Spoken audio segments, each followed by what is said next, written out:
Hello to be doctors. आज हम लोग स्टार्ट करने वाले हैं chapter 7, that is human health and disease.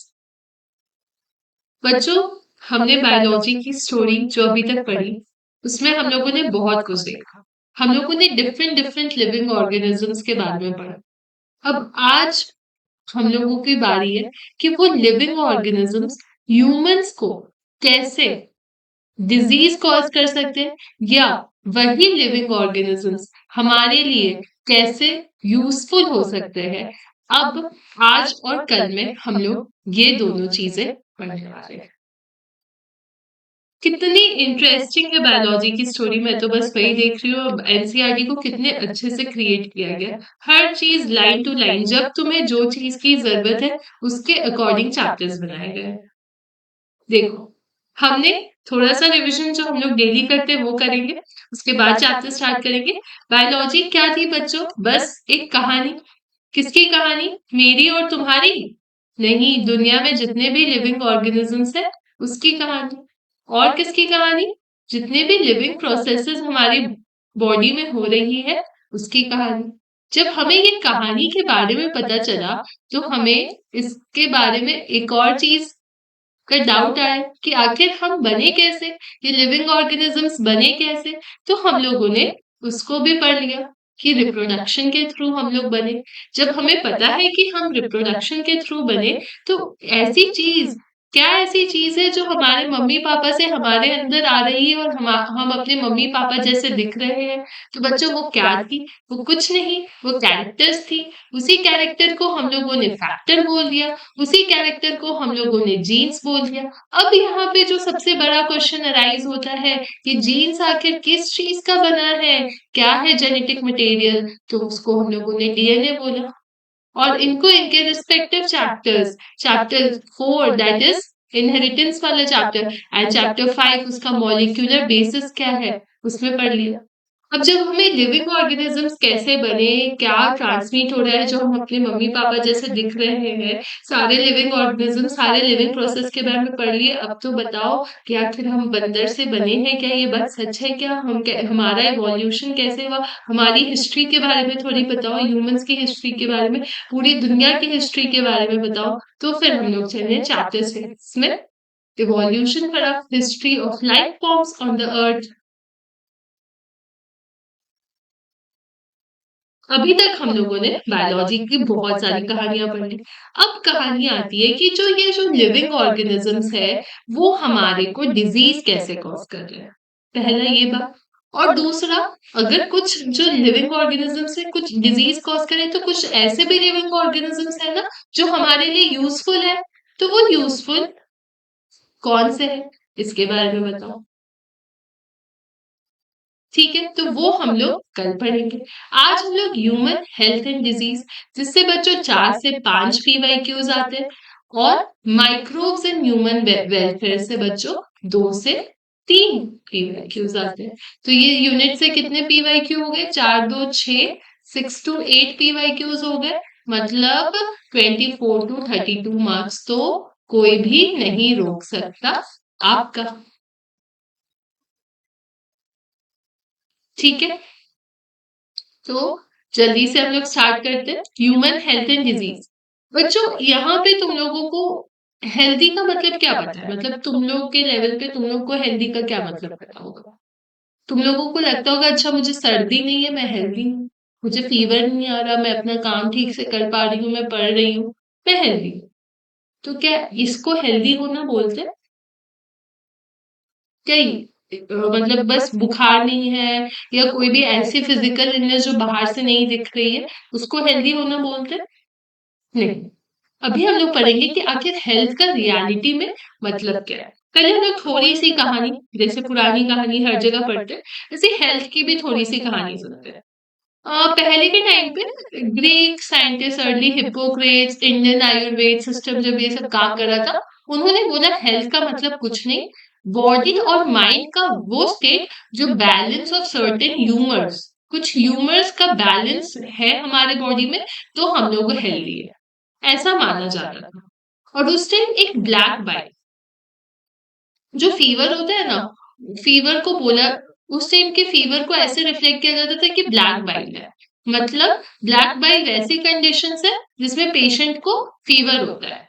Person जिनको ब्लैक बाइल है उनको फीवर होता है। लेकिन बाद में फिर विलियम हार्वे साइंटिस्ट है, उन्होंने एक्सपेरिमेंटल मेथड किया और ऐसा दिखाया कि जो ब्लैक बाइल पर्सन है उनके बॉडी भी नॉर्मल टेम्परेचर के हो सकते हैं। तो ऐसा नहीं है कि जो पर्सन जिसको ब्लैक बाइल है उसको फीवर होगा। तो ये कॉन्सेप्ट ही अजीब था कि फीवर का कॉन्सेप्ट ही उन्होंने एकदम अतरंगी टाइप का ले लिया। बट आज के डेट में अभी हम लोगों को पता है कि हमारा जब हेल्थ कैसे कैसे अफेक्ट हो सकता है। एक तो जेनेटिक डिसऑर्डर, मान लो हमारे जीन में ही कोई प्रॉब्लम हो, जो कि हम लोगों ने इतने सारे जीन जेनेटिक डिसऑर्डर्स पढ़े, इतने सारे क्रोमोसोमल डिसऑर्डर्स पढ़े, तो उसमें डिफेक्ट हो, तो उसके वजह से हमें प्रॉब्लम हो सकती है, बिल्कुल हो सकती है। वो तो जीन्स में प्रॉब्लम होगी तो क्या होगा, पेरेंट्स से हमारे अंदर आएगा। ये बात भी हम लोगों ने देख ली। ठीक है। अब कुछ इन्फेक्शंस, मतलब कुछ ऐसे ऑर्गेनिज्म जो हमको इन्फेक्ट कर रहे हैं, तो उससे हमें बीमारी हो सकती है, बिल्कुल हो सकती है। हमारा हेल्थ अफेक्ट हो सकता है। और अगर हमारे लाइफस्टाइल, सबसे इम्पोर्टेंट बच्चों, हम क्या खा रहे हैं, हम क्या पी रहे हैं, हम एडिक्वेट अमाउंट ऑफ रेस्ट ले रहे हैं कि नहीं, हम एक्सरसाइज कर रहे हैं कि नहीं, ये सारी चीजें भी हमारे हेल्थ को अफेक्ट करती है। तो अगर जब अभी तुम नीट की प्रिपरेशन की तैयारी कर रहे हो, तो तुमको ये पता होना चाहिए कि तुमको पढ़ने के साथ साथ एक्सरसाइज करने की भी जरूरत है, वार्म अप करने की जरूरत है, एडिक्वेट नींद लेने की जरूरत है, एडिक्वेट अमाउंट ऑफ पानी पीने की जरूरत है और बैलेंस डाइट खाने की जरूरत है। अभी समोसे कचौड़ी से कुछ नहीं होगा। जो खाओगे वैसे ही तुम्हारा दिमाग काम करेगा। समोसा कचौड़ी खा के स्लो हो जाओगे, वही हेल्दी ईटिंग करोगे, फ्रूट्स वेजिटेबल्स जूस ये सब लोगे, माइंड भी फ्रेश रहेगा, फ्रेशली पढ़ाई भी करोगे। मैं एक सेशन में तुम लोगों को जरूर बताऊंगी कि क्या खाना चाहिए, क्या नहीं खाना चाहिए, कैसे तुम्हारी डेली रूटीन होनी चाहिए जिससे तुम्हारा माइंड भी हेल्दी रहे, तुम पढ़ाई के साथ साथ एक्स्ट्रा करिकुलर एक्टिविटी करते करते कैसे नींद को क्लियर कर। बॉडी में हर चीज का बैलेंस होना चाहिए, सिर्फ 12 आवर्स 13 आवर्स नहीं पढ़ना। एक डेली पढ़ो, एक लिमिटेड अमाउंट ऑफ आवर में पढ़ो, 6-7 आवर्स पढ़ो, 2 आवर्स का खेलना कूदना एक्सरसाइज करना, एडिक्वेट 8 घंटे की नींद, और ऐसे कंटिन्यूअस एक साल 2 साल 11 से स्टार्ट करो, 12 तक कंप्लीट करो, तो तुम्हारा एक बार में ही नींद का क्लियर हो जाएगा, तुम्हें ड्रॉप लेने की भी जरूरत कभी नहीं पड़ेगी, अगर फर्स्ट डे से ये सारी चीजें तुम्हें क्लियरली पता है तो। ठीक है। तो हेल्थ का मतलब यहाँ पे हमें ये तो क्लियर हो गया कि सिर्फ बीमारी का एब्सेंट होना हेल्थ नहीं होता, या फिजिकली बाहर से हम फिट दिख रहे हैं इसका मतलब हेल्दी नहीं होता। हेल्दी का मतलब होता है तुम फिजिकली तो ठीक हो, बट मेंटली भी तुम्हें ठीक होना है एंड सोशली भी ठीक होना है। मान लो तुम दिख ठीक रहे हो लेकिन तुम्हें कुछ भी दिमाग में उल्टे पुल्टे थॉट्स आ रहे हैं, एंग्जाइटी हो रही है, कोई चीज से घबरा रहे हो, तो भी तुम हेल्दी नहीं हो। जब पीपल हेल्दी होते हैं ना बच्चों, तो एफिशिएंटली काम करते हैं। इसलिए मैं बोल रही हूँ कि बैलेंस डाइट ये सारी चीजें लाइफ बहुत इंपॉर्टेंट है तुम्हारी नीट के प्रिपरेशन में। इससे तुम्हारी ही प्रोडक्टिविटी बढ़ेगी। और ऑब्वियसली जब तुम हेल्दी रहोगे तो तुम्हारी लॉन्जेविटी भी बढ़ेगी, तुम ज्यादा दिन तक रहोगे, ज्यादा दिन तक लोगों का इलाज कर पाओगे, और अल्टीमेटली क्या होगा, दुनिया में मोर्टालिटी रेट कम हो जाएगी, चाहे बच्चों की हो, चाहे औरतों की हो, चाहे बूढ़ों की हो, हर टाइप की मोर्टालिटी रेट कम हो जाएगी। अब क्या इंपॉर्टेंट है हेल्थ को मेंटेन करने के लिए, मैंने बताया बैलेंस डाइट, तुम्हें साफ सफाई रखना बहुत जरूरी है, रेगुलर एक्सरसाइज करना काफी जरूरी है, योगा तुम प्रैक्टिस कर सकते हो, डिफरेंट टाइप ऑफ योगाज आते हैं फिजिकल हेल्थ को इम्प्रूव करने के लिए, मेंटल हेल्थ को इम्प्रूव करने के लिए तुम मेडिटेशन कर सकते हो, कुछ भी। डे में तुम 20 मिनट्स भी अगर करोगे तो तुम बहुत कुछ कर लोगे, योगा से ही होगा, ये याद रखना है। और जितने अर्ली एज में योगा ये सब स्टार्ट कर दोगे, उतना तुम्हें फ्यूचर में जाकर के काफी हेल्प होने वाला है। ठीक है। तुम्हें अगर अवेयरनेस हो about the disease and their effect on different bodily functions, ये सबसे इंपॉर्टेंट चीज है जो हम लोगों ने पहले बेस बनाया कि डायरेक्ट हम लोग कोई बीमारी क्यों नहीं पड़ रही, हमें तो डॉक्टर बनना है, आप डायरेक्ट बीमारी पढ़ो, डायरेक्ट टाइफाइड के बारे में बताओ, डायरेक्ट मलेरिया के बारे में बताओ, लेकिन ऐसे तो काम नहीं चलेगा ना। हमें हमारे पहले बॉडी के सारे फंक्शंस, वो मलेरिया टाइफाइड हमारे किस पार्ट ऑफ बॉडी में जाकर के काम करे, उसके बारे में जब डिटेल में पता होगा तब हम लोग इलाज करेंगे। इसलिए अवेयरनेस होना सारे बॉडीली फंक्शंस का बहुत जरूरी है। हमें ये पता होना कि वैक्सीन डेवलप हुए हैं against infectious disease, proper disposal waste को अच्छे जगह पे डालना, वेक्टर जो डिजीज को लेकर के एक दूसरे, जैसे मच्छर के काटने से हमें बीमारी हो रही है, तो वो मच्छर को कंट्रोल करना भी एक जिम्मेदारी है। फूड हाइजीन मेंटेन करना, वाटर हाइजीन मेंटेन करना, ये सारा चीजें गुड हेल्थ को इम्प्रूव करता है, हेल्थ को इम्प्रूव करता है। अब डिजीज क्या है बच्चों? जब ये सारी चीजें अफेक्ट हो गई, मतलब एक या एक से ज्यादा ऑर्गन सिस्टम बॉडी के अफेक्ट हो रहे हैं, और वो अफेक्ट होकर के सिम्टम्स और साइंस दिखा रहे हैं। मतलब तुम्हारे को जब किसी मच्छर ने काटा, तुम्हारे अंदर इन्फेक्शन हुआ, तुम्हें बुखार आया, तुम्हें सिम्टम्स आए, तो तुम्हें पता चला कि हाँ तुम्हें बीमारी है। अब बीमारी क्या सिर्फ इन्फेक्शियस हो सकती है, हम मेरे से तुमसे ट्रांसमिट हो सकती है? नहीं, बीमारी नॉन इन्फेक्शियस भी होती है। कैंसर ये सब क्या होता है? नॉन इन्फेक्शियस होता है। क्रोनिक डिजीजेस क्या होते हैं? Non infectious. डायबिटीज, ओबिसिटी, ये सब तो नॉन इन्फेक्शियस डिजीज में आता है। ऐसा तो नहीं है ना ओबिसिटी को कोई मच्छर काटेगा तो जो मोटा आदमी नहीं है वो भी मोटा हो जाएगा, वो मच्छर अगर ओबीस पेशेंट को काटा, नॉन ओबीस, ऐसा नहीं। वो नॉन इन्फेक्शियस डिजीज में आता है। ठीक है, तो जो इजीली ट्रांसमिट हो रहा है वो इन्फेक्शियस डिजीज है। आज के डेट में इन्फेक्शियस डिजीज बहुत ज्यादा कॉमन है। तो उसमें से इन्फेक्शियस में सबसे कॉमन कौन सा है? एड्स है बच्चों। एड्स तो बहुत बहुत खतरनाक है। मैं तुम लोगों को अभी, हम लोग एड्स के बारे में पढ़ने भी वाले हैं। ठीक है, बहुत फेटल बीमारी है, और काफी इसको बस प्रिवेंशन है एड्स के लिए। यू कैन जस्ट प्रिवेंट, अगर तुम्हें एडिक्वेट अमाउंट ऑफ नॉलेज है तो तुम्हें नहीं होगा।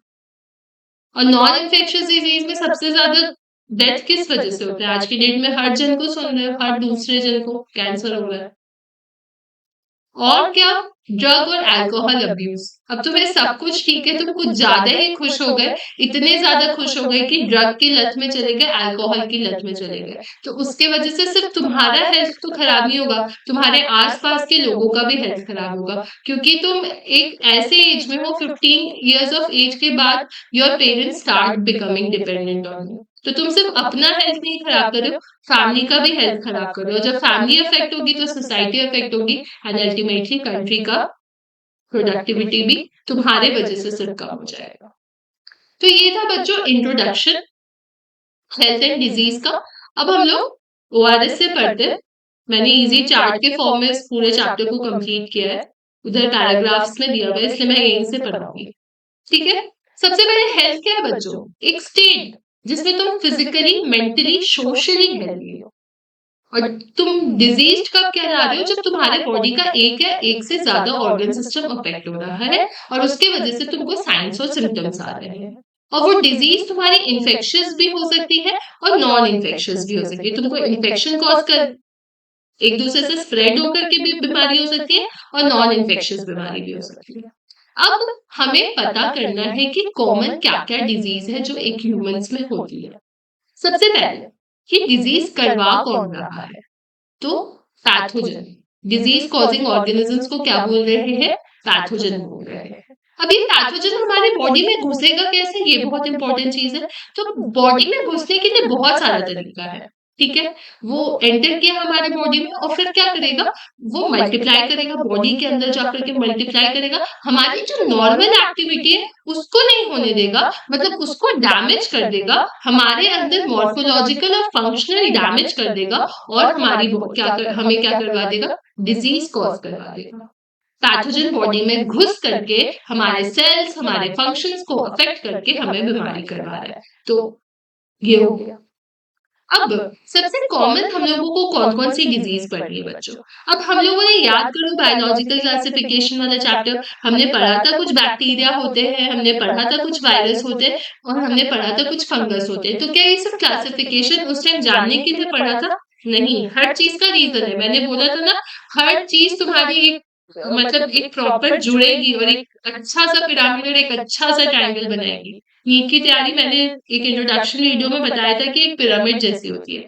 तुम एक बस नॉलेज को क्या करते जाओ, स्टैक करते जाओ और तुम्हारी जो स्टेबिलिटी है एग्ज़ाम में नीट क्रैक करने की वो एकदम 100% पूरी हो जाएगी। तो तुम्हें अब पता है कि बैक्टीरिया प्रोकैरियोट होते हैं। बैक्टीरिया के बारे में आर्की-बैक्टीरिया, यूबैक्टीरिया सारा वो कैसे रिप्रोड्यूस करते हैं, सब कुछ पढ़ लिया। क्यों? ताकि आज जब हम बैक्टीरिया से होने वाली डिज़ीज़ के बारे में पढ़ें, तो हमें पहले उनकी मशीनरी, उनके बारे में सब कुछ पता हो। ठीक है? तो बैक्टीरिया से कौन-कौन सी डिज़ीज़ होती है बच्चों? बैक्टीरिया से टाइफाइड और निमोनिया, ये तुम्हें याद रखना है। टाइफाइड तुमने घर में बहुत सुना होगा, निमोनिया भी घर में बहुत सुना होगा। तो अगर किसी को आस-पास है, तो तुम्हें पता होना चाहिए या फिर तुम्हें ही हुआ है या फिर किसी को भी हुआ है, तो तुम्हें पता होना चाहिए ये बैक्टीरिया की वजह से हुआ है। सबसे पहला बात बैक्टीरिया, वर्ड याद रखो टाइफाइड बैक्टीरिया की वजह से होता है। कौन-सी बैक्टीरिया? Salmonella typhi. बच्चों अब तुम्हारा मोस्ट डॉक्टर वाले लाइन में एंट्री होना स्टार्ट हो गया क्योंकि अब तुम डिज़ीज़ पढ़ना स्टार्ट कर चुके हो। और डिजीज का डिटेल पढ़ने वाले अभी हम लोग। इनफैक्ट ये डिजीज कैसे होती है, इसको कैसे टेस्ट करते हैं, ये यहाँ तक हम लोग पढ़ने वाले हैं। इलाज तो मैं तुम्हें थोड़ा-थोड़ा बताऊँगी, साइंटिफिकली बताऊँगी, ज़्यादा डिटेल में। टाइफाइड किससे हुआ? सैल्मोनेला टाइफाइड से याद रखना है। अब किसी को टाइफाइड हुआ है, तो तुम ये ध्यान रखो कि उसने गंदा खाना, गंदा पानी मतलब बाहर का खाना, बाहर का पानी, गुपचुप गोलगप्पे खाए उसने बाहर के, गंदे पानी वाले। तो कॉन्टामिनेटेड फूड एंड वाटर से ये टाइफाइड होता है। टाइफाइड हमने ही गंदा खाना, गंदा पानी पीने के वजह हमारे ही वजह से होता है। ऐसा नहीं है हमने खाया, हो सकता है हमारे वहाँ पे हाइजीन मेंटेन नहीं हो, हम जहाँ खाने गए हो, वहाँ की भी गलती हो सकती है। लेकिन इसलिए बोलते हैं कि क्लीन ईटिंग इज़ इम्पोर्टेंट। अगर तुम्हें गोलगप्पे खाने के मन है तो घर पे खा लो, घर पे बना के खा लो, ठीक है? हेल्दी रहने के लिए। अब ये कॉन्टामिनेटेड फूड और वाटर कहाँ जाएगी? मुँह से इंटेस्टाइन में पेट के अंदर ही जाएगी और पेट से फिर डिफरेंट डिफरेंट ऑर्गन्स को जाकर के अफेक्ट करेगी। टाइफाइड आस-पास सुना होगा या आस-पास देखा होगा, देखते होंगे बहुत ज़्यादा फीवर हो जाता है बच्चे को, ठीक है? और इतना ज़्यादा फीवर कि कमज़ोरी भी आने लगती है और टाइफाइड क्यों? तुम्हारे इंटेस्टाइन में जा रहा है, खाने से जा रहा है, तो क्या तुम्हारे पेट में दर्द होगा? बिल्कुल होगा। क्या कॉन्स्टिपेशन? कुछ लोगों को लूज मोशन भी होता है, जरूरी नहीं कि कॉन्स्टिपेशन हो, ठीक है? इनफैक्ट लूज मोशन ज्यादा होता है। उसके बाद तुम्हें माथा दुखेगा, ऑब्वियसली पेट दुखेगा, माथा दुखेगा, कमजोरी लगेगी, भूख नहीं लगेगी और लॉस ऑफ एपेटाइट, भूख भी लगना बंद हो जाएगी। ऑब्वियसली पेट में इतना दर्द है, कॉन्स्टिपेशन हो रखा है, पेट साफ नहीं हो रहा, तो भूख भी लगना बंद हो जाएगी। और इत कॉम्प्लिकेशंस ये इंटेस्टाइन में जाकर के इंटेस्टाइन परफोरेट इतने कॉम्प्लिकेटेड हो सकते हैं टाइफाइड हमारे लिए कि वो अगर टाइफाइड को टाइमली डायग्नोज ना करो, इग्नोर करते रहो कि चलो ठीक है इसको फीवर आ रहा है पीसीएम ले लिया, फिर फीवर आया फिर पीसीएम ले लिया, फिर फीवर आया फिर पीसीएम ले लिया, लेकिन हम लोगों ने उसका जो मेन इलाज था बैक्टीरिया के अगेंस्ट, बैक्टीरिया को मारने के लिए हम लोगों ने कोई एंटी बैक्टीरियल्स नहीं लिए। तो क्या होगा? ये इतना सीवियर हो जाएगा कि इंटेस्टाइनल परफोरेशन और डेथ भी करवा देता है। अब इसको टेस्ट हम लोग करते हैं विडाल टेस्ट से। बच्चों विडाल टेस्ट का हम लोग डिस्क्रिप्शन अभी नहीं पढ़ेंगे क्योंकि हमारे यूजी के लिए ये जरूरत नहीं है। हम लोग एमबीबीएस में जाएंगे तब विडाल टेस्ट को अच्छे से डिटेल में पढ़ेंगे। अभी बस इतना याद रखो कि किसी को टाइफाइड या किसी को फीवर आ रहा है बहुत ज्यादा, तो तुम उसको सजेस्ट कर सकते हो, उसके साथ साथ पेट दर्द कर रहा है, फीवर सबसाइड नहीं कर रहा है। अब यहाँ पे अगेन तुम्हें फीवर का, इसके फीवर का भी पैटर्न होता है, लेकिन वो पैटर्न अभी हम लोग पढ़ेंगे नहीं। बस तुम इतना याद रखो, तुम उसको सजेस्ट कर सकते हो यार एक बार टाइफाइड का टेस्ट करवा लेना, मुझे लग रहा है कि तुमको टाइफाइड हो गया, तुमने 2-3 दिन पहले बाहर का भी खाया था ना, हो सकता है टाइफाइड हो गया, ठीक है? तो ये इतना नॉलेज तो तुमको बना टाइफाइड कैसे हुआ। अब इसके बाद कुछ लोगों को निमोनिया, निमोनिया तो तुम लोगों ने बहुत लोगों को देखा होगा, बहुत बच्चों को सुना होगा कि उनको निमोनिया हो गया। अब निमोनिया कैसे होता है बच्चों में? Streptococcus pneumoniae and Haemophilus influenza की वजह से। अगेन ये याद रखना है, Streptococcus pneumoniae and Haemophilus influenza की वजह से निमोनिया हो रहा है। अब ये निमोनिया कैसे होगा? हम लोग ना ड्रॉपलेट्स को इनहेल कर लेते हैं, जो भी इन्फेक्टेड पर्सन है, मान लो किसी को सर्दी खांसी निमोनिया हो रखा है, उसने छींका, ठीक है, छींका और हम लोग उसके बगल में थे और वो ड्रॉपलेट्स हमारे पास आ गया, या फिर जो भी इन्फेक्टेड पर्सन है उसने जिस ग्लास से पानी पिया उसी ग्लास से पानी हमने पी लिया, तो क्या होगा? उसका जो बैक्टीरिया, उसका जो ड्रॉपलेट्स है वो हमारे अंदर आ जाएगा। ठीक है? तो वो हमें इन्फेक्ट कर देगा। अब हमें क्या हो रहा है? निमोनिया में क्या होता है यूजुअली देखिए आप निमोनिया के पर्सन को बुखार आता है, कफ होता है, चिल्स होता है, हेडेक होता है। तो इन पर्सन क्यों? क्योंकि लंग्स अफेक्ट हो रहा है, लंग्स की एल्वियोलाई अफेक्ट हो रही है। अब लंग्स की एल्वियोलाई किसमें पार्टिसिपेट कर रही थी? गैसियस एक्सचेंज में हेल्प कर रही थी, रेस्पिरेशन में हेल्प कर रही थी। तो जब alveoli of the lungs affect होगा तो क्या होगा? तुम्हारा रेस्पिरेशन अफेक्ट होगा, बिल्कुल अफेक्ट होगा। रेस्पिरेशन सांस लेने में दिक्कत हो सकती है। इनफैक्ट कई बार ये सांस लेने में इतनी ज्यादा दिक्कत हो जाती है कि तुम नीले भी पड़ सकते हो। लिप्स और फिंगर तुम्हारे नेल्स जो है वो ब्लू कलर के हो जाते हैं, ग्रे टू ब्लूइश कलर, क्योंकि ऑक्सीजन एडिक्वेट अमाउंट पे नहीं पहुंच पा रहा, क्योंकि तुम्हारा जहां से ऑक्सीजन का एक्सचेंज हो रहा है वही तो यहाँ पर अफेक्ट हो रहा है। तो अब तुम्हें निमोनिया के बारे में पता चल रहा है। जनरली देखते होगे बहुत सारे न्यूबॉर्न बेबीज को भी निमोनिया होता है, क्योंकि ऑब्वियसली उनका लंग्स तो बचपन में डेवलप होता नहीं है पेट के अंदर, वो तो बाद में जाकर के एक्सपैंड करता है। तो इसमें इन्फेक्शन होने के चांसेस क्या होते हैं बच्चों में? थोड़े ज्यादा होते हैं। ठीक है? तो हम लोगों ने टाइफाइड बीमारी और निमोनिया बीमारी के बारे में पढ़ा। इसके अलावा कुछ बीमारी होती है जैसे प्लेग हो गया, डिप्थेरिया हो गया, कॉलेरा हो गया, टेटनस बीमारी हो गई, डिसेंट्री हो गया। ये सब बैक्टीरियल डिजीज की वजह से होते हैं। बच्चों ये एनसीईआरटी में नहीं दिया है, लेकिन तुमको याद इसलिए रखना है क्योंकि प्रीवियस ईयर क्वेश्चन में आया है। ठीक है? इसलिए मैंने यहाँ पे मेंशन किया। अब बैक्टीरिया की डिजीज तुम्हें पता चल गई। अब तुम्हें ये पता होना चाहिए कि वायरस की वजह से भी कुछ डिजीज होती है। अब वायरस की वजह से कॉमन कोल्ड जो नॉर्मल जुकाम होता है ना, हर थोड़े दिन पे जुकाम हो जाता है, ये कौन हमारे अंदर घुस रहा है? बार बार हमारे अंदर बार बार वायरस घुस रहा है। कौन सा वायरस? Rhino virus. ठीक है? नाम तो राइनो है, तो छोटू सा नाम उसका राइनो जितना बड़ा है, तो राइनो वायरस। क्योंकि जब हमें सर्दी होती है तो हमारी हालत उतनी ही खराब हो जाती है जितना एक राइनो, जितना बड़ा एक राइनो होता है। ठीक है? अब इसमें भी वही होगा कि कोई किसी भी पर्सन को मान लो वायरल इन्फेक्शन से बोला जाता है ना, तुमको वायरल, दूर रहो यार, मेरे सामने मत छींको, ऐसे करके बोलते हैं। क्यों बोलते हैं? क्योंकि वो जो छींकेगा तो वो ड्रॉपलेट हमारे अंदर आएगा और हमको भी सर्दी हो जाएगी। ठीक है?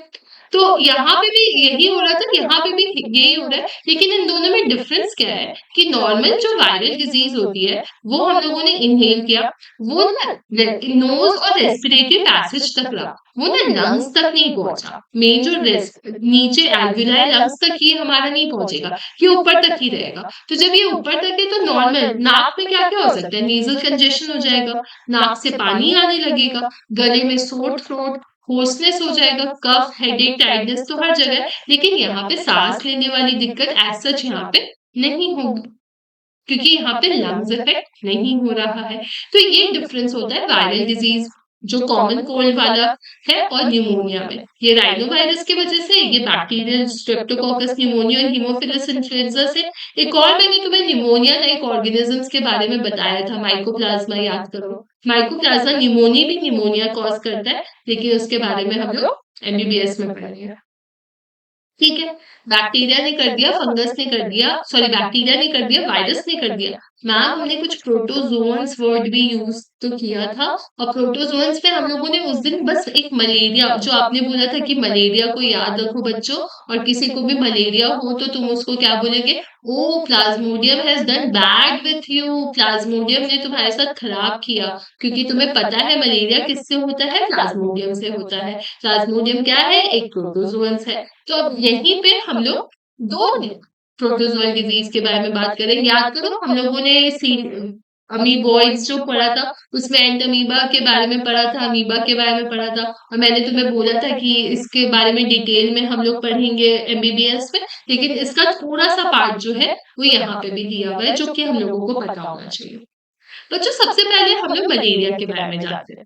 मलेरिया क्या है? प्लाज्मोडियम की वजह से हो रहा है। ठीक है? कौन कौन से, क्या एक ही टाइप की प्लाज्मोडियम होती है? नहीं। अब कुछ लोगों को देखा करो मलेरिया हुआ वो ठीक हो गए दवाई लेके, कुछ लोगों को बहुत प्रॉब्लम हो रही है, कुछ लोगों का तो पता ही नहीं चला मलेरिया हो रहा है, क्योंकि डिफरेंट डिफरेंट स्ट्रेन्स है इस मलेरिया कॉजिंग ऑर्गेनिजम्स की। कुछ प्लाज्मोडियम वाइवैक्स है, कुछ प्लाज्मोडियम मलेरी है, कुछ प्लाज्मोडियम फाल्सीफोरम है, और इसमें जो सबसे सीरियस वाली डिजीज है बच्चों, वो मैलिग्नेंट मलेरिया है, जो प्लाज्मोडियम फाल्सीफोरम करवाता है। और ये जब तुम एमबीबीएस में जाओगे, जब इंटर्नशिप करोगे, या फिर जब प्रॉपर पीजी में आओगे, तब तुम्हें पता चलेगा कि मलेरिया कितना ज्यादा डेडली बीमारी है। और प्रेगनेंसी के साथ तो मलेरिया और भी ज्यादा खतरनाक हो जाता है। तो ये तो बहुत खराब चीज़ है। अब ये मलेरिया कैसे होता है? इसकी कोई लाइफ साइकिल हमें बताओ तो बच्चों। तो सबसे पहले क्या होता है बच्चों? हम लोग इसकी लाइफ साइकिल यहाँ से पढ़ते हैं। क्या है? जब मस्कीटो सबसे पहले हमें बाइट करेगा। बाइट करेगा तो हमारे अंदर स्पोरोज़ोइट घुसा देगा। ठीक है? अब ये स्पोरोज़ोइट सबसे पहले कहाँ पे जाएँगी? ये सबसे पहले हमारे लिवर में जाएँगी। लिवर में कैसे जाएँगी? ब्लड के थ्रू ये हमारे लिवर में चली गई। ठीक है? स्पोरोज़ोइट ब्लड के थ्रू लिवर में चली गई। अब लिवर में क्या करेगी? ये एसेक्सुअल रिप्रोडक्शन करेगी और लिवर सेल्स को तोड़ करके ये बाहर ब्लड में आ जाएगी। और जब ये ब्लड में आई तो ब्लड के अंदर भी ये एसेक्सुअल रिप्रोडक्शन करेगी और ब्लड सेल्स को भी तोड़ के बाहर निकल जाएगी। अब जो एक है, एक पैरासाइट है, फिर वो दूसरे रेड ब्लड सेल्स को इन्फेक्ट करेगा और ऐसे साइकिल क्या होगा? तुम्हारे बॉडी में इन्फेक्शन स्प्रेड होता जाएगा।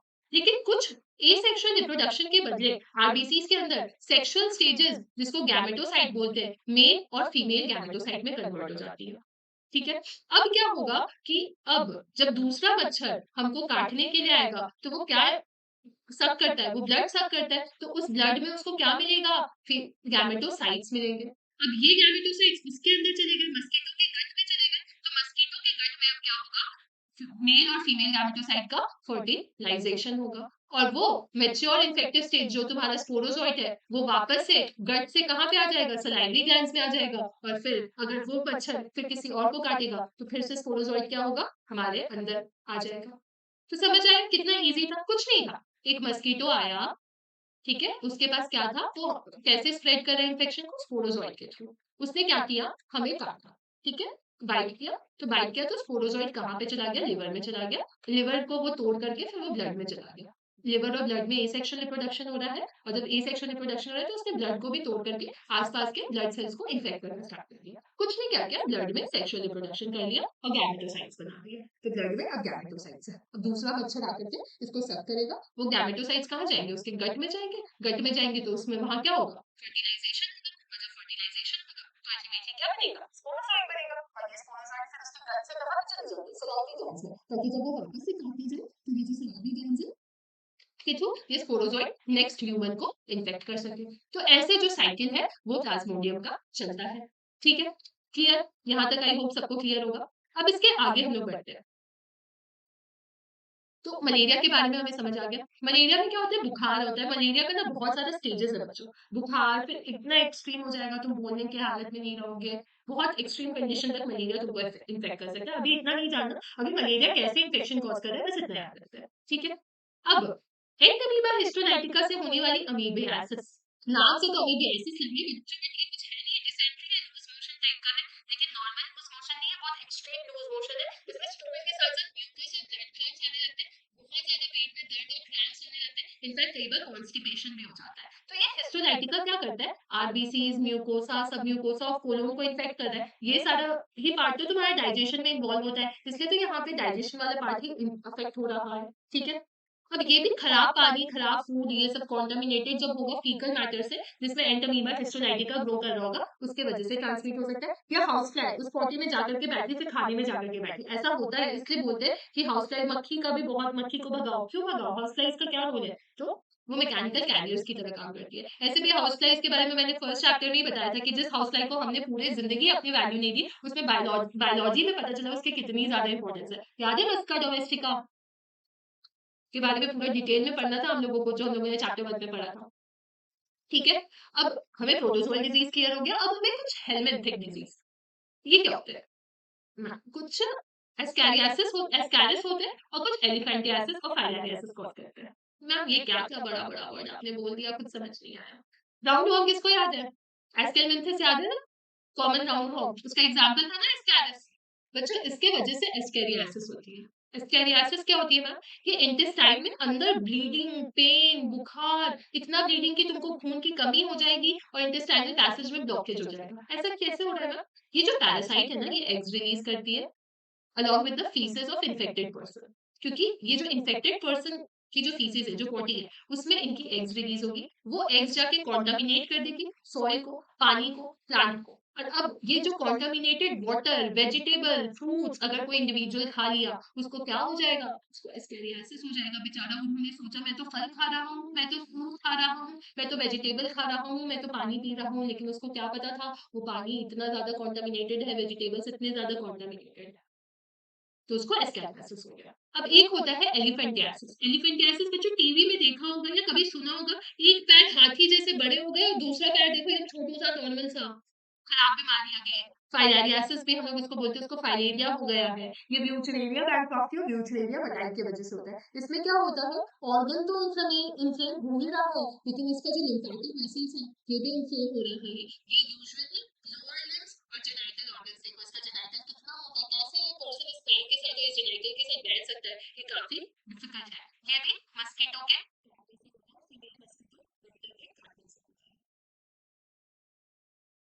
ठीक है, ये क्लियर हो गया। अब हम लोग आते हैं फंगल। हम लोगों ने पढ़ा था ना फंगस वाले चैप्टर में, याद है कि फंगस क्या था, बहुत आलसी था। और फंगस और एक और चीज पढ़ा था कि फंगस बहुत स्टाइलिश था। कहाँ पे ग्रो कर रहा था? वार्म और मॉइस्ट एरियाज में ग्रो कर रहा था, ह्यूमिड एरियाज में ग्रो कर रहा था। तो फंगस के वजह से क्या होती है, दाद होती है। दाद भी कहाँ कहाँ, यहाँ पे होगी, हमारे अंडर आर्म्स में हो सकती है, हमारी उंगलियों के बीच में हो सकती है, हमारी इनर साइड ऑफ थाइज में हो सकती है। तो ये सब जगह dry and scaly lesions, TV में ऐड भी आता है, दांत भगाओ का ऐड आता है, तो वही दांत है ये जो स्केली लीजन्स हो जाता है हमारे बॉडी में। ठीक है, तो ये भी एक फंगस की वजह से हो रहा है। कौन से फंगस की वजह से हो रहा है? Microsporum Epidermophyton and trichophyton, MET, तीन फंगस के हेल्प से ये बीमारी हो रही है। हेल्प से नहीं बोलेंगे इसको, तीन फंगस की वजह से ये बीमारी हो रही है। अब कौन कौन से पार्ट में मैंने बताया, स्किन में हो सकता है, इनफैक्ट नेल्स, स्कैल्प, ये सब में भी ड्राई स्केली पैचेस बन जाएंगे तुम्हारे, बहुत खुजली आएगी। और जहाँ हीट और मॉइस्चर की वजह से ही वो ग्रो कर रही है, ये तो हमें पता है।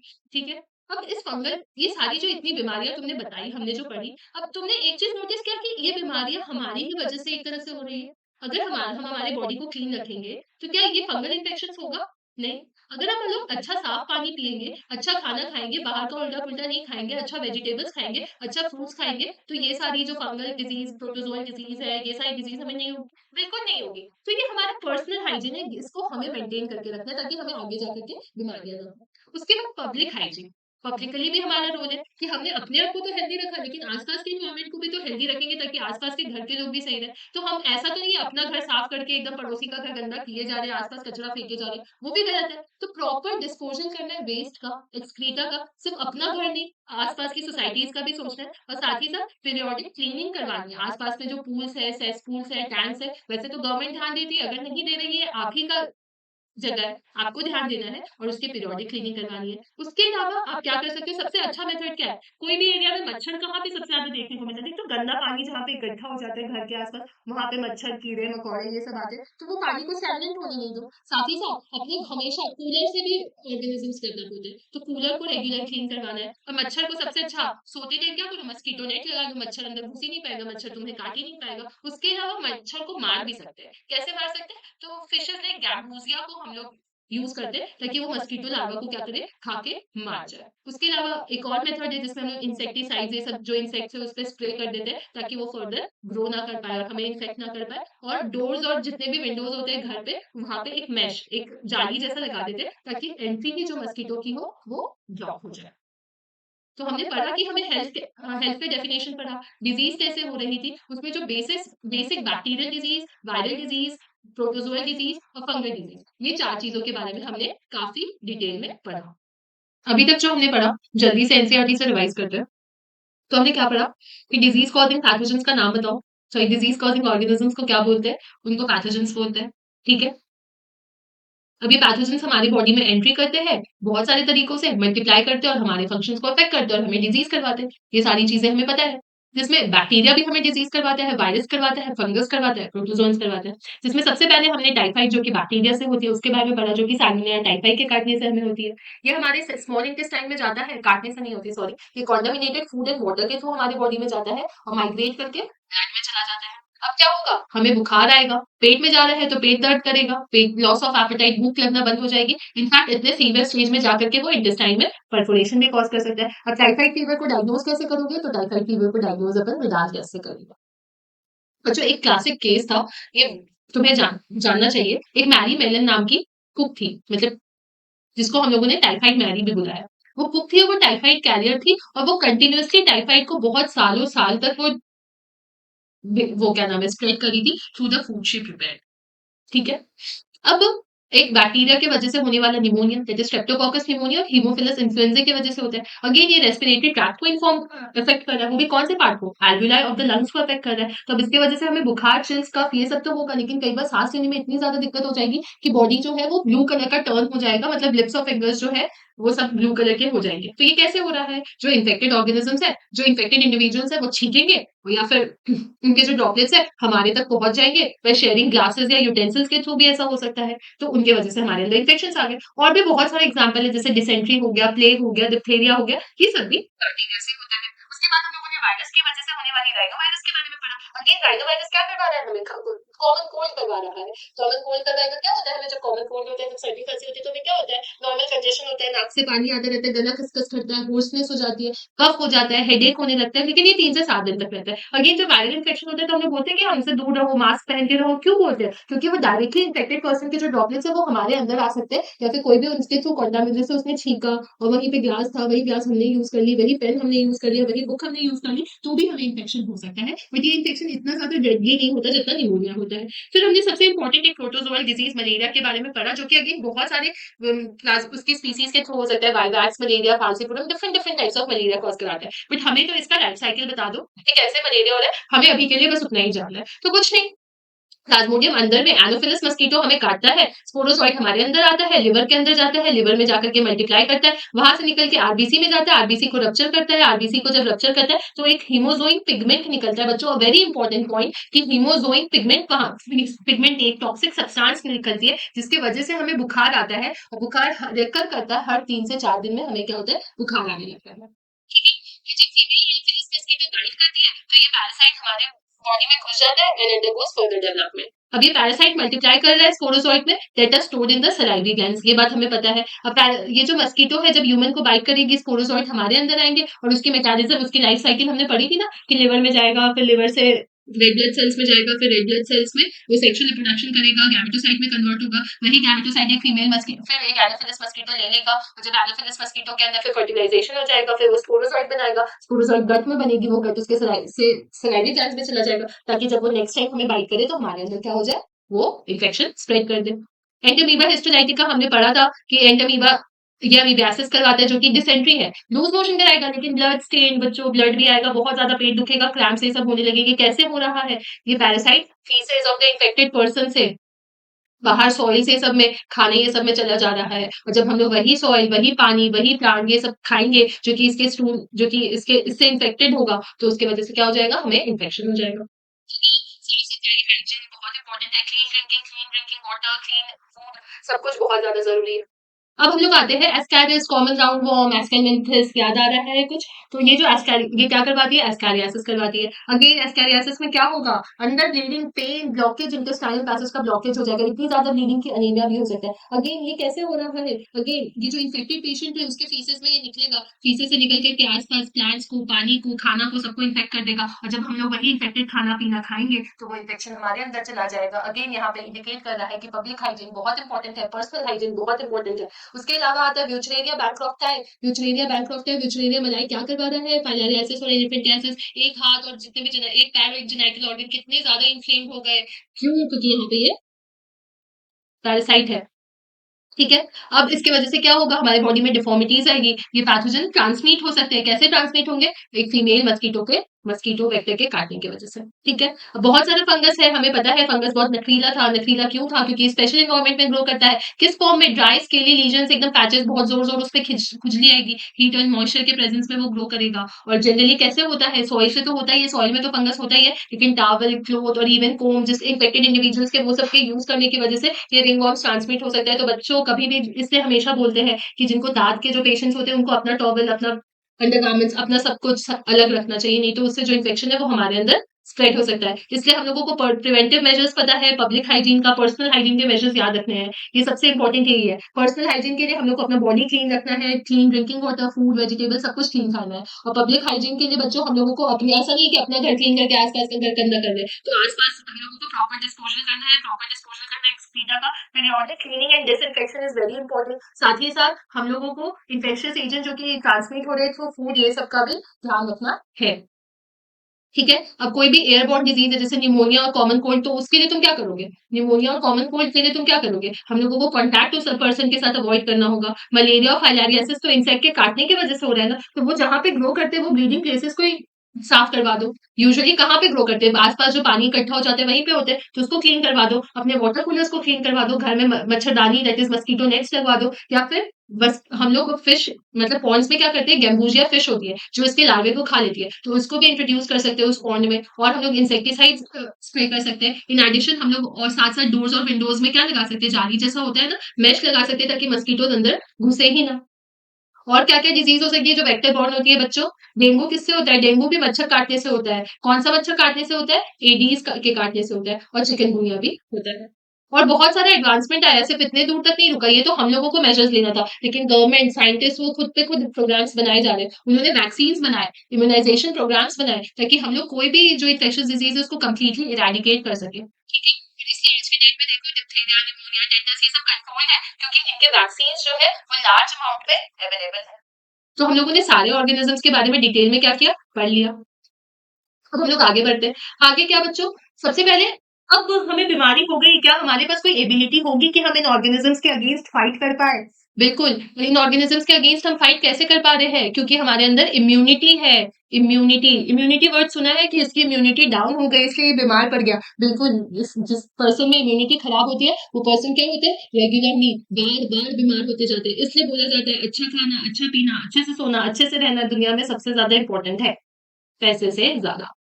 ठीक है? अब 2 टाइप की इम्यूनिटी होती है, इनेट इम्यूनिटी और एक्वायर्ड। अब कुछ इम्यूनिटी होगी जो बचपन से हमारे अंदर होगी, नॉन स्पेसिफिक, मम्मी-पापा के पेट से मम्मी के पेट से हमारे अंदर आई होगी, present at the time of birth, बचपन से हमारे अंदर होगी। क्या? हमारा स्किन, बचपन से हमारे पास स्किन है, तो ये फिज़िकल बैरियर है, ठीक है?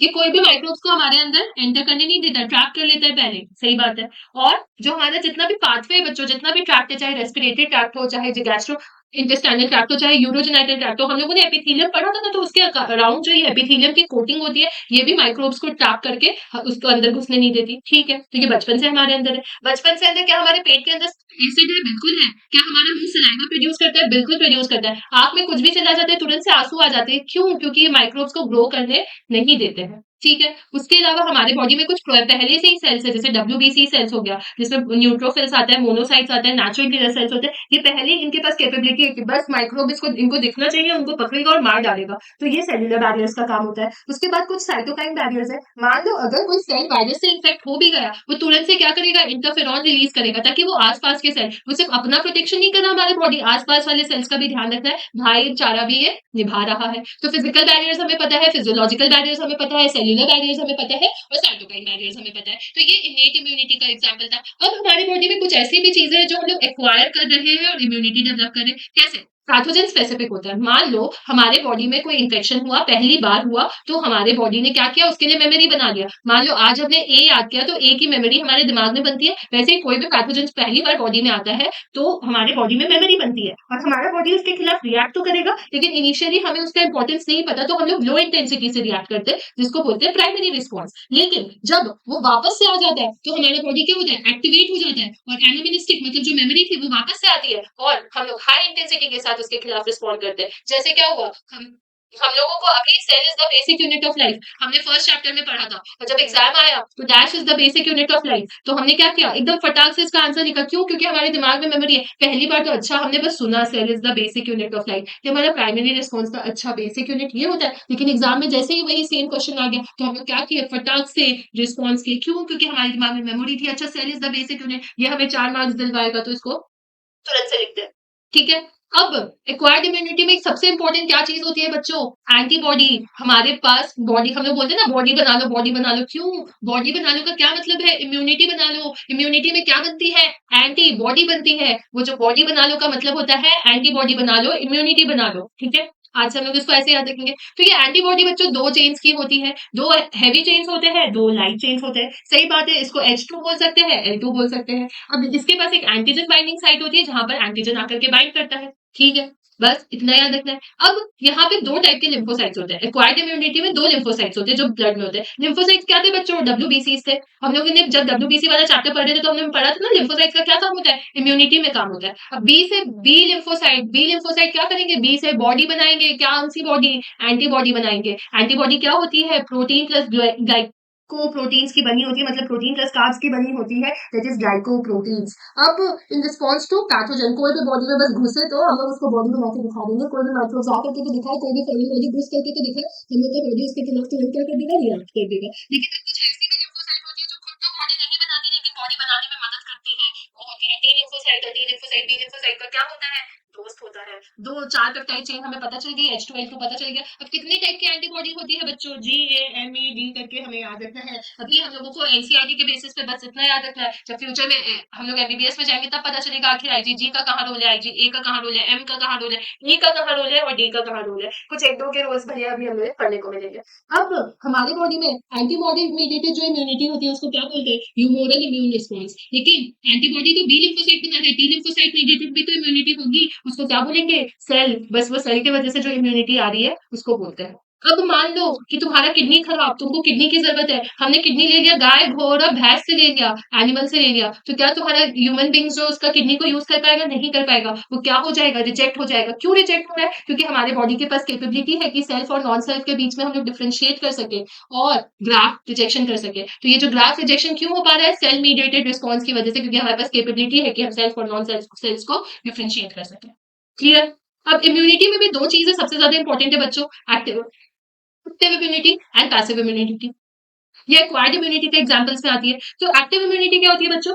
अब एक्टिवली इम्यूनिटी बना रहे हैं, मतलब हम लोग एंटीजन को बॉडी के अंदर खुद से डाल रहे हैं, जो एंटीजन उस पैथोजन के एंटीजन को डाल रहे हैं ताकि हमारे बॉडी में एंटीबॉडी हमारा बॉडी बॉडी बनाए। तो हम लोगों ने क्या किया? खुद से एंटीजन को डाला, खुद से काम कर रहे हैं, खुद से एक्टिव होकर के काम कर रहे हैं, इसलिए इसको एक्टिव इम्यूनिटी बोला। लेकिन ये स्लो रिएक्शन प्रोड्यूस करेगा क्योंकि पहली बार ऐसा हो रहा है, जिसमें हमें माइक्रोब्स कैसे क्या ऐसे ही डालते रहते हैं कि माइक्रोब्स मर नहीं जाएगा, हम लोग उसको इन्फेक्शन देंगे? नहीं, इन्फेक्शन ट्रीटमेंट के फॉर्म में देंगे, इन्फेक्शन मेडिकली देंगे, इन्फेक्शन सोच समझ के देंगे। कैसे देंगे? तो हम लोग इम्यूनाइजेशन के टाइम पे क्या करते हैं? इम्यूनाइजेशन के टाइम पे हम लोग थोड़ा सा पैथोजेनिक एजेंट ही इंजेक्ट कर रहे हैं कि हमारी बॉडी को पता चल जाए कि ऐसा कोई पैथोजन है जो दुनिया में एग्जिस्ट कर रहा है, जिसके खिलाफ जब वो उसको एंटीजन को डालेंगे उसी टाइम वो एंटीबॉडी बना देगा, ताकि जब रियल में उसका वायरस आए, रियल में उसका पैथोजन आए हमारे बॉडी के अंदर, हमारे बॉडी को पहले से पता हो उसके बारे में और हमारा बॉडी उसके खिलाफ एक्शन तुरंत से प्रोड्यूस कर पाए, तुरंत से सेकेंडरी इम्यून रिस्पॉन्स प्रोड्यूस कर पाए। समझ आए? हमने हेपेटाइटिस बी की वैक्सीन लगाई, हेपेटाइटिस बी वायरस हमारे अंदर आया। जब हेपेटाइटिस बी वायरस आया, पहले से हमारे बॉडी में हेपेटाइटिस बी वैक्सीन की वजह से बॉडी बनी हुई थी, एंटीबॉडी बनी हुई थी, वो वायरस का उतना एक्शन प्रोड्यूस ही नहीं हुआ, तो हम क्या हो गए? हम इन्फेक्ट नहीं हुए। ठीक है। और दूसरा क्या हो सकता है? हमें इन्फेक्शन पहले हुआ था तो हमारी बॉडी को पता था, मेमोरी सेल्स बन गए थे, तो फिर बाद में वो इन्फेक्शन हमें नहीं हो पाया। हमने सुना है जब बचपन में एक बार चिकन पॉक्स होता है क्या, तो बड़े होकर के चिकन पॉक्स होता है? नहीं होता है। क्यों? क्योंकि हमारी बॉडी को पता है कि बचपन में हो रखा है, उसके खिलाफ एंटीबॉडी बन रखी है। तो 2 चीज़ों से एक्टिव इम्यूनिटी हमारे पास होता है। अब दूसरा क्या होता है? Passive immunity. पैसिव इम्यूनिटी में क्या करते हैं हम लोग? रेडीमेड बना बनाया एंटीबॉडी तुम्हारे अंदर डाल रहे हैं। कैसे? बना बनाया एंटीबॉडी कैसे डाल रहे हैं? कुछ नहीं, इसमें हमारा कोई रोल नहीं है। मदर बच्चे से प्यार ही इतना करती है कि मदर अपनी एंटीबॉडी बच्चे को थोड़े दिन तक के लिए दे देती है। प्रेगनेंसी के टाइम पे प्लेसेंटा के थ्रू थोड़े दिन तक बच्चे के पास मदर का एंटीबॉडी रहता है, क्योंकि मदर बच्चे से क्या करती है? प्यार करती है। उसको पता है कि इतने दिन उसने पेट के अंदर संभाल के रखा, अब अचानक से दुनिया में आएगा, लोग उस पे वार करेंगे, माइक्रोब्स उससे आए उसके पास आएंगे, उसको मारने की कोशिश करेंगे, तो उसको पहले से ही वो कुछ एंटीबॉडी दे देती है, जिससे वो बच्चा जो है वो बाहर की दुनिया में सर्वाइव कर पाए, जिसको हम लोग बोलते हैं पैसिव इम्यूनिटी। माँ कोई इंटेंशनली नहीं कर रही, माँ को कोई एक्टिवली नहीं कर रही, माँ अपने दिल से कर रही है, इसलिए उसको बोल रहे हैं पैसिव इम्यूनिटी। सेम चीज वो जो दूध पिला रही है, एकदम प्योर इमोशन है, उसके अंदर आईजीए एंटीबॉडी है, जिससे इन्फेंट को क्या हो रहा है? प्रोटेक्शन मिल रहा है। वो सिर्फ माँ बच्चे का पेट नहीं भर रही, माँ क्या कर रही है? माँ बच्चे को बॉडी भी दे रही है, एंटीबॉडी ए दे रही है। क्लियर? अब हमने क्या पढ़ा? एक्टिव इम्यूनिटी का एक बहुत अच्छा एग्जांपल, जिसमें वैक्सीन लगा रहे हैं। बचपन में सबने टीके लगाए, पोलियो के टीके लगवाए, वो हेपेटाइटिस बी के, टेटनस के टीके लगवाए। वो क्या है? वो मेमोरी पे ही काम करता है। कैसे काम करता है? इसमें हम लोग ऑलरेडी एक प्रिपेयर्ड जो पैथोजन का एंटीजेनिक प्रोटीन या फिर इनएक्टिवेटेड और वीकेंड पैथोजन लेते हैं और उसको हमारे बॉडी में इंट्रोड्यूस करते हैं, और जब हम उसको अपने बॉडी में इंट्रोड्यूस करते हैं तो एंटीबॉडी प्रोड्यूस होता है और एंटीबॉडी फिर उसको न्यूट्रलाइज कर देता है। जैसे टेटनस जब का इंजेक्शन देते हैं तो उसमें क्या होता है, पहले से एंटीबॉडी और एंटीटॉक्सिन्स बने होते हैं ताकि बाद में जब टेटनस रियल में टेटनस कॉजिंग बैक्टीरिया तो हमें कुछ भी ना हो। जैसे स्नेक बाइट के टाइम पे हम वेनम को किल करने के लिए क्या देते हैं, उसके खिलाफ एंटीबॉडी ही देते हैं। अब यहाँ पे एक बहुत important technology recombinant DNA technology जो कि बायोटेक में समझ आएगा, इसके हेल्प से हम लोग वैक्सीन प्रिपेयर कर सकते हैं। For example hepatitis B vaccine, जब हम लोग रिकॉम्बिनेंट डीएनए टेक्नोलॉजी डिवाइस जब चैप्टर पढ़ रहे होंगे बायोटेक्नोलॉजी, तो उस दिन मैं यहाँ पर वापस आऊंगी और तुम्हें ये वाला सारा रिवाइज कराऊंगी। अभी के लिए तो बस इतना याद रखो, हेपेटाइटिस बी वैक्सीन को लार्ज स्केल में प्रोड्यूस करने के लिए हम लोग क्या यूज कर रहे हैं, रिकॉम्बिनेंट डीएनए टेक्नोलॉजी यूज कर रहे हैं। तो बच्चों अभी हम लोग इसको जल्दी से एनसीईआरटी से रिवाइज करते हैं। हमने क्या पढ़ा, इम्यूनिटी मतलब हमें इन्फेक्शन हो तो रहा है लेकिन हमारी बॉडी को भी तो कुछ बॉडी बनाने की जरूरत है उसके खिलाफ, उस ऑर्गेनिज्म के खिलाफ, तो उसे क्या बोलते हैं, इम्यूनिटी। बॉडी की कैपेबिलिटी कि वो डिफेंड कर सके, अपने आप को बचा सके कोई फॉरेन एजेंट से, इम्यूनिटी। अब ये इम्यूनिटी दो टाइप की होती है, एक इनेट इम्यूनिटी होती है और एक एक्वायर्ड इम्यूनिटी होती है। इनेट मतलब बचपन से जो हमारे अंदर है, हमें कुछ करने की जरूरत नहीं पड़ी, माँ के पेट से हमारे अंदर आई, हमारे ऊपर स्किन की परत है, हमारे जितने भी ट्रैक्ट्स है, रेस्पिरेटरी ट्रैक्ट, जीआईटी ट्रैक्ट, ये सबके ऊपर क्या है, एक कवरिंग है, एक एपिथेलियम की कवरिंग है। ये क्या कर रही है, प्रोटेक्शन प्रोवाइड कर रही है, माइक्रोब्स को पहले ही ट्रैप कर ले रही है, बॉडी में एंटर होने नहीं दे रही। साथ ही साथ हमारे पेट में स्टमक के अंदर एसिड और हमारे मुंह में क्या, सलाइवा, और आईज में टीयर्स, ये भी क्या कर रहे हैं, माइक्रोब को ग्रो नहीं करने दे रहे। इनको फिजियोलॉजिकल बैरियर्स बोलते हैं। कुछ हमारे बॉडी में ऐसे सेल्स है, जैसे ही माइक्रोब को देखेंगे उसको खा जाएंगे, तुरंत से क्या कर देंगे, फेगोसाइटोस कर देंगे। और अगर इनकेस कोई वायरस सेल्स को इन्फेक्ट भी कर दे, ये भाईचारा भी निभाएंगे, ये इंटरफेरॉन रिलीज करेंगे और आसपास के सेल्स को इन्फेक्ट होने नहीं देंगे। क्लियर। अब हमारे बॉडी में एक और क्या चीज है, एक्वायर्ड इम्यूनिटी। एक्वायर्ड मतलब हम लोग बाहर से ले रहे हैं जो कि पैथोजन स्पेसिफिक है। अब इसमें क्या होगा, जब पहली बार कोई पैथोजन हमारे बॉडी में आएगा तो हमें उसके बारे में उतना आइडिया नहीं होगा। जब कोई भी नया नया मेहमान घर पे आता है तो हम क्या करते हैं, उसको बस दूर से देखते हैं, हल्का सा प्राइमरी रिस्पॉन्स, हल्का सा स्माइल देते हैं, लो इंटेंसिटी का। लेकिन जब वो वापस से आता है, दोस्ती यारी अच्छी बन जाती है, तो हम लोग इंटेंसिफाइड एनामेनिस्टिक रिस्पॉन्स प्रोड्यूस करते हैं। क्यों, क्योंकि हमारे पास उस इंसान का क्या बन गया, मेमोरी बन गई। ठीक है। अब यहाँ पे क्या होगा, प्राइमरी इम्यून रिस्पॉन्स प्राइमरी और सेकेंडरी इम्यून रिस्पॉन्स कौन प्रोड्यूस कर रहा है, दो सेल्स, बी लिम्फोसाइट्स और टी लिम्फोसाइट। बी क्या करेगा, बॉडी बनाएगा, कौन सी बॉडी, एंटीबॉडी। और टी लिम्फोसाइट्स क्या करेगा, बी लिम्फोसाइट्स को हेल्प करेगा। अब हर एंटीबॉडी कैसा दिखता है, दो पॉलीपेप्टाइड चेन्स होते हैं जिसमें दो हैवी मॉलिक्यूल के होते हैं और दो लाइट मॉलिक्यूल के होते हैं, मतलब दो हैवी चेन्स H2 टाइप के होते हैं। कितने टाइप के एंटीबॉडीज हमारी बॉडी बना सकती है, IgG, IgA, IgM, IgE और IgD, इतने टाइप की एंटीबॉडीज बनती है। अब ये क्या प्रोड्यूस करेंगे, ह्यूमोरल इम्यून रिस्पॉन्स प्रोड्यूस करेंगे।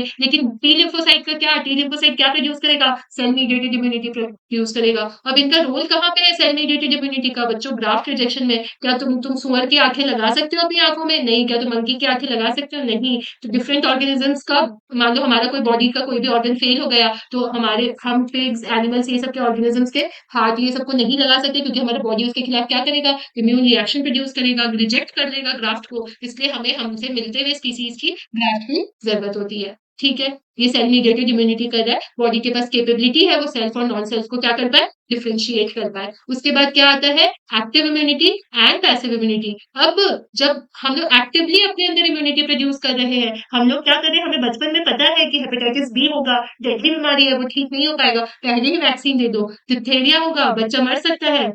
पर्ट्यूसिस होगा, बच्चा मर सकता है। टेटनस होगा, बच्चा मर सकता है। पहले ही से ही उसको क्या कर दो, उसको बता दो कि तुम्हारे बॉडी में अगर कोई भी ऐसा पैथोजन आएगा तुरंत से रिस्पॉन्ड करना है। तो वो कैसे करेगा, हम लोग वैक्सीन देते हैं, वैक्सीनेशन, जिसको हम लोग बोलते हैं एक्टिव इम्यूनिटी, जिसमें हम लोग लिविंग या डेड माइक्रोब या कोई प्रोटीन को या एंटीबॉडी को बॉडी में डायरेक्टली हमारे होस्ट बॉडी को, मतलब हमारे बॉडी को एक्सपोज करते हैं ताकि हमारा बॉडी उसके खिलाफ पहले ही रिस्पॉन्स प्रोड्यूस कर दे, ताकि बाद में जब आए तो उसके खिलाफ तुरंत से रिएक्शन प्रोड्यूस कर पाए। ठीक है। ये एक्टिव इम्यूनिटी का एग्जांपल हमें पता चल गया। लेकिन ये तो हम लोग एक्टिवली कर रहे हैं, कुछ ऐसा चीज जो पैसिवली इम्यूनिटी क्रिएट कर रहा है। पैसिव इम्यूनिटी तो कौन देगा हमें, हमारे से इतना प्यार कौन करता है जो बिना बोले हमें एंटीबॉडी दे देगा, तो वो हमारी मम्मी करती है। तो हम जब अपने मम्मी के पेट में होते हैं तो मम्मी क्या करती है, प्लेसेंटा के थ्रू हमारे अंदर कुछ एंटीबॉडी भेज देती है ताकि हम जब दुनिया में आए तो हमको प्रोटेक्शन मिल सके। साथ ही साथ मम्मी जब दूध पिलाती है तो वो दूध खाने, मतलब पीने, हेल्थ के लिए तो इम्पोर्टेंट है ही, साथ ही साथ वो दूध में क्या होता है, एंटीबॉडी होती है जो बच्चों को प्रोटेक्शन प्रोवाइड करती है।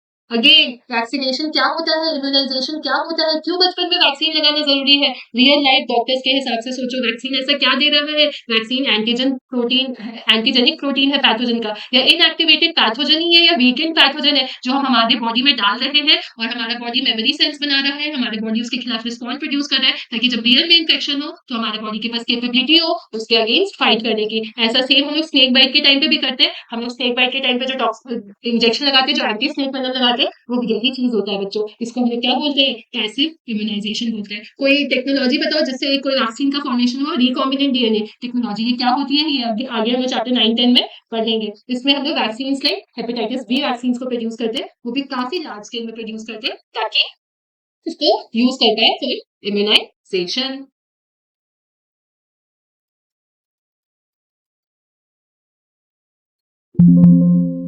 बच्चों, अब हम लोग पढ़ते हैं एलर्जी के बारे में। हमने सुन रखा है ना कि हमारे को कुछ इंडिविजुअल्स होते हैं जिसको किसी चीज से एलर्जी होती है, यार मुझे ये मत खिलाओ, मुझे इससे एलर्जी है। वो एलर्जी क्या होती है? वो एलर्जी हमारा इम्यून सिस्टम कोई ऐसा एंटीजन जिसके खिलाफ बहुत ज्यादा रिस्पॉन्स प्रोड्यूस करते हैं। जैसे क्या होता है, कई बार जैसे डस्ट जो होती है, पोलेंस होती है, उसकी वजह से हमें बहुत तुरंत तुरंत छींकें आने लगती हैं, आंखों में पानी आ जाता है, रनिंग नोज होने लगता है, सांस लेने में डिफिकल्टी होने लगती है, क्योंकि हमारा बॉडी उसके खिलाफ एग्जैगरेटेड रिस्पॉन्स प्रोड्यूस कर रहा है। रिस्पॉन्स एग्जैगरेटेड क्यों है? क्योंकि वो केमिकल्स लाइक हिस्टामिन और सेरोटोनिन रिलीज कर रहा है। ठीक है? और किसके खिलाफ इम्यून रिस्पॉन्स बन रही है? तो एलर्जन के खिलाफ बन रही है। कि किस एंटीबॉडी से मीडिएटेड है? आईजीई एंटीबॉडी से मीडिएटेड।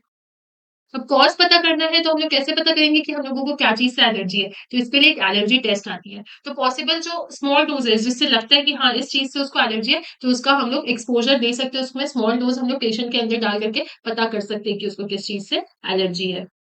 ऐसे बहुत लंबी टेस्ट होती है, कितने सारे एलर्जेंस की टेस्टिंग होती है, तब जाकर के एक इंडिविजुअल को पता चलता है कि उसको किस चीज से एलर्जी है।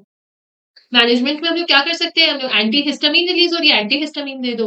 और एड्रेनलिन दे सकते हैं, क्योंकि एड्रेनलिन क्या थी? स्ट्रेस हार्मोन थी ना, याद है? तो वो इंजेक्शन हम लोग दे सकते हैं। उसके साथ साथ हम लोग यहाँ पे क्या दे सकते हैं? स्टेरॉइड्स भी दे सकते हैं। कोई एलर्जिक डिजीज का नाम बताओ तो हे फीवर और अस्थमा, ये दोनों एलर्जी की वजह से होता है। अब ऑटो इम्यूनिटी क्या होती है बच्चों? सबको पता होगा मेरे अकॉर्डिंग ऑटो इम्यूनिटी क्या होती है। नहीं पता? Auto immunity memory based immunity, मतलब हमें पता है, हमारे पास कैपेबिलिटी है, हम सेल्फ सेल्स अपने खुद के सेल्स और फॉरेन सेल्स के बीच में डिफरेंशिएट कर पाते हैं। लेकिन जब हमारे पास ये कैपेबिलिटी खत्म हो जाए, मतलब बॉडी खुद के सेल्स पे ही काम करना स्टार्ट, खुद के सेल्स को ही अटैक करना स्टार्ट कर दे, उसको क्या बोलते हैं? ऑटो इम्यूनिटी बोलते हैं। ऑटो इम्यूनिटी का एक बहुत अच्छा एग्जाम्पल क्या है? Rheumatoid arthritis. और हमने कहीं ऑटो इम्यून डिजीज पढ़ा है क्या? किसी को लोकोमोशन एंड मूवमेंट वाला चैप्टर याद आ रहा है? हाँ, वहाँ पे हम लोगों ने माइस्थेनिया ग्रेविस को ऑटो इम्यून डिजीज के एग्जाम्पल में पढ़ा था। जब हमारा बॉडी खुद के सेल्स को ही अटैक करने लग जाए, इससे खराब क्या चीज होगी? अब इतना इम्यून सिस्टम मैम आपने बताया कि लिम्फोसाइट इम्यूनिटी बना रहा है। मैम ये तो बताओ लिम्फोसाइट बन कहाँ रहा है? तो हमारे बॉडी में कुछ लिम्फोइड ऑर्गन्स है, टिश्यूज है, सेल्स है, और सॉल्युबल मॉलिक्यूल्स, ये तो हमें पता ही है, जो मिलकर के इम्यून सिस्टम बना रहा है। ये भी हमें एलर्जिक रिएक्शंस में इसका रोल है, ऑटो इम्यून डिजीज में रोल है, और ऑर्गन ट्रांसप्लांटेशन में रोल है। जब हमारा बॉडी दूसरे बॉडी ऑर्गन्स को लेकर के आएगा, तो हमारा बॉडी उसके खिलाफ क्या करेगा? रिएक्ट करेगा। क्यों? क्योंकि हमारी बॉडी का इम्यूनिटी रिएक्ट करेगा। हमारे ऑटो इम्यून डिजीज, हमारा बॉडी खुद के खिलाफ एंटीजन बनाने लगेगा। क्यों? अगेन क्योंकि हमारा इम्यून सिस्टम अफेक्ट हो रहा है। एलर्जी, हमारा इम्यून सिस्टम कोई भी पैथोजन के टुवर्ड्स एग्जैगरेटेड रिस्पॉन्स प्रोड्यूस करेगा। अगेन इम्यून सिस्टम अफेक्ट हो रहा है। अब लिम्फोइड ऑर्गन कहाँ क्या होते हैं बच्चों? लिम्फोइड ऑर्गन वो ऑर्गन होती है, वो जगह होती है जहाँ पे लिम्फोसाइट आते हैं, इमैच्योर लिम्फोसाइट आते हैं, और वो कन्वर्ट होते हैं एंटीजन सेंसिटिव मतलब मैच्योर लिम्फोसाइट में। तो लिम्फोसाइट बन कहाँ रहे? बताओ बताओ मैम, डब्ल्यूबीसी बन कहाँ रहे थे? बोन मैरो में बन रहे थे, जहाँ पे सारे ब्लड सेल्स बनते हैं। सिर्फ ऐसा नहीं कि डब्ल्यूबीसी बन कब लिम्फोसाइट बनते हैं, सारे ब्लड सेल्स बोन मैरो में ही बनते हैं। तो वहां पे बन रहा है लिम्फोसाइट। और कहाँ पे बन रहा है? थाइमस। थाइमस वर्ड कहीं से याद आया क्या? याद है चैप्टर 19 में हमने क्या पढ़ा था? थाइमस इम्यूनिटी प्रोवाइड कर रहा था, लेकिन ओल्ड एज में क्या होता है? थाइमस जो डीजनरेट हो जाता है। जब ओल्ड एज में थाइमस डीजनरेट हो जाएगा, इसलिए क्या होती है? ओल्ड एज इंडिविजुअल्स की, दादा लोग की इम्यूनिटी क्या होती है? कम हो जाती है। ये हमें पता है हार्ट के पास प्रेजेंट होता है, ब्रेस्ट बोन के नीचे प्रेजेंट होता है, ये बात तो हमें क्लियर है। अब यहाँ पे एक और क्वेश्चन आता है कि मैच्योरेशन, जब ये लिम्फोसाइट मैच्योर हो गया प्राइमरी लिम्फोइड ऑर्गन के पास, तो अब वो सेकेंडरी लिम्फोइड ऑर्गन के पास जाएगा, मतलब वो स्किन के पास जाएगा, वो लिम्फ नोड्स के पास जाएगा, वो टॉन्सिल्स के पास जाएगा, वो pairs patches of small intestine and appendix के पास जाएगा। क्यों जा रहा है इनके पास? क्योंकि ये इनको जगह प्रोवाइड कर रही है। किसके लिए जगह प्रोवाइड कर रही है? कि तुम जब प्रोलिफरेट करो और इफेक्टर सेल्स बनो, तुम बॉडी के इम्यून सेल्स बनो, तुम बॉडी को प्रोटेक्ट प्रोवाइड करो, प्रोटेक्शन दो, डिफेंस दो। तो ये सेकेंडरी लिम्फोइड ऑर्गन का काम होता है। जिसमें स्प्लीन, हमें पता है स्प्लीन को हम लोग ग्रेवयार्ड ऑफ आरबीसी बोलते हैं। क्यों? क्योंकि यहाँ पे सारे आरबीसीज क्या होते हैं? रिजर्वॉयर, मतलब दफन हो जाते हैं यहीं पर आकर के। और लिम्फ नोड्स क्या हमने लिम्फेटिक सिस्टम पढ़ा था? लिम्फेटिक सिस्टम में क्या था? Small solid structures, different different point में सॉलिड स्ट्रक्चर्स प्रेजेंट होंगी, और ये सॉलिड स्ट्रक्चर्स में क्या ट्रैप्ड होंगे? एंटीजेंस ट्रैप्ड होंगे। ये भी क्या करेंगे? लिम्फोसाइट को एक्टिवेट करेंगे और इम्यून रिस्पॉन्स प्रोड्यूस करेंगे। ठीक है मैम, आपने लिम्फोइड ऑर्गन्स के बारे में बता दिया, लिम्फोइड टिश्यूज के बारे में बताओ बच्चों।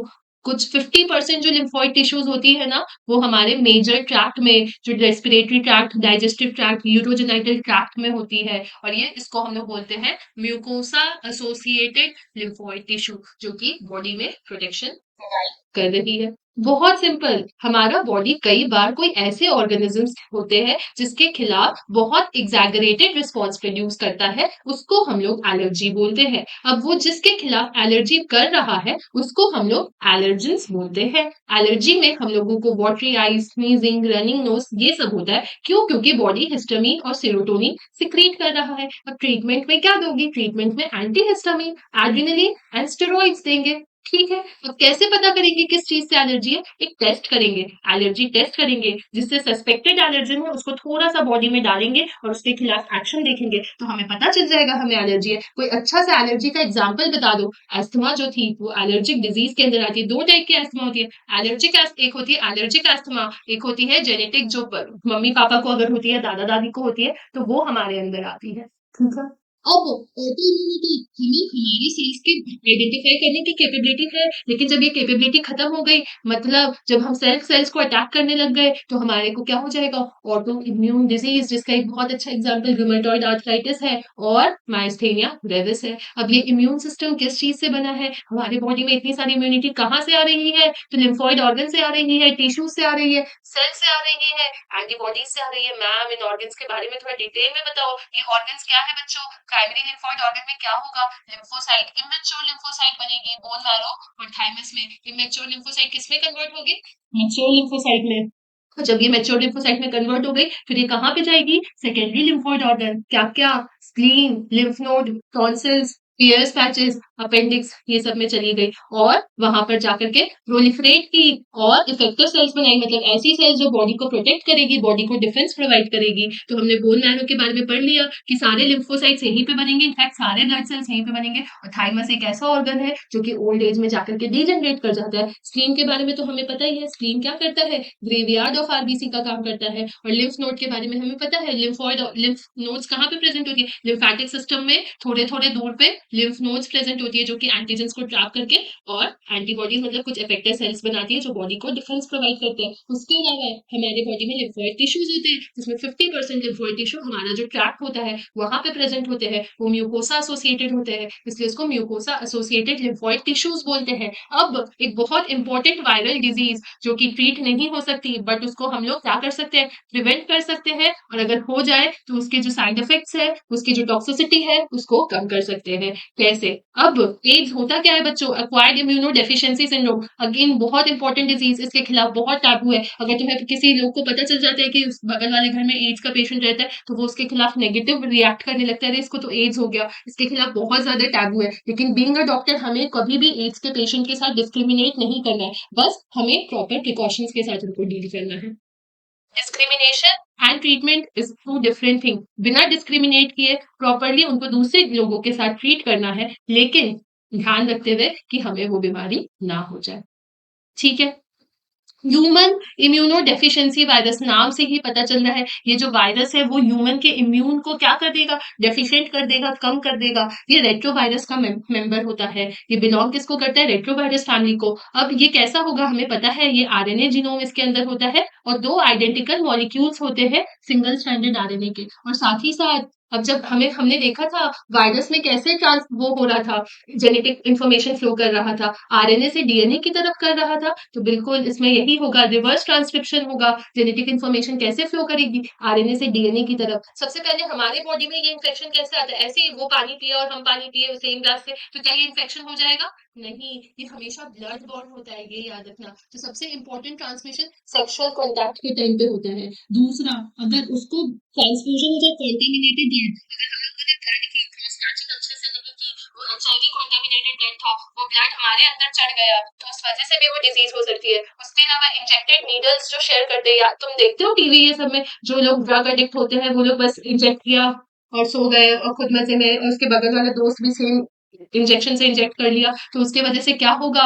एचआईवी ट्रांसमिट हो सकता है, और कई बार मदर से भी बच्चे में जा सकता है प्लेसेंटा के थ्रू। लेकिन ये चीज याद रखना, ब्लड बॉर्न है ये, ठीक है। अब यहाँ पे क्या है?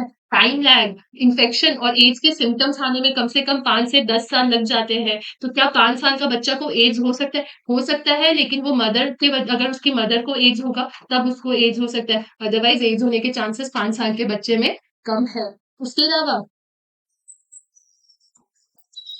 का जो आरएनए है वो इन्फेक्ट करेगा नॉर्मल सेल को। जब वो नॉर्मल सेल को इन्फेक्ट किया, तो वायरस का आरएनए क्या हुआ? हमारे सेल के अंदर आ गया। जब वायरस का आरएनए आएगा, तो रिवर्स ट्रांसक्रिप्टेज एंजाइम से वो क्या बनाएगा? वो डीएनए बनाएगा। वो डीएनए फिर कहाँ चला जाएगा? हमारे डीएनए के अंदर चला जाएगा, और फिर हमारे डीएनए में क्या होगा? न्यू वायरल आरएनए प्रोड्यूस होगा। नए नए और वायरसेस वो हमारी होस्ट की मशीनरी को यूज कर लेगा, डीएनए मशीनरी को, और new new RNA, new new viruses का प्रोडक्शन करने लगेगा। क्यों? ताकि वो बॉडी के सारे सेल्स को अफेक्ट कर सके। ये हमने पढ़ा था। इसको क्योर नहीं कर सकते, लेकिन इसको प्रिवेंट कर सकते हैं। इसको हम लोग इसके सिम्टम्स को कंट्रोल कर सकते हैं, ठीक है। नॉर्मली यहाँ पे क्या होगा? टी हेल्पर लिम्फोसाइट जो होंगे वो कम हो जाएंगे, ठीक है, जो एंटीबॉडी बनाने में हेल्प करते हैं। तो अल्टीमेटली बॉडी क्या, हमारा बॉडी एंटीबॉडी नहीं बना पा रहा है, इम्यूनिटी क्या होगी? कम होती जाएगी। फिर सिम्टम्स तो नॉर्मल बुखार, डायरिया, वेट लॉस। तुम्हें पता नहीं चलेगा तुम्हें एचआईवी है, लेकिन जब तक तुम्हें पता चलेगा तब तक तुम्हारी इम्यूनिटी इतनी ज्यादा कम हो जाएगी कि ऐसे बैक्टीरिया जिससे कोई इन्फेक्शन तुम्हें कभी होता ही नहीं,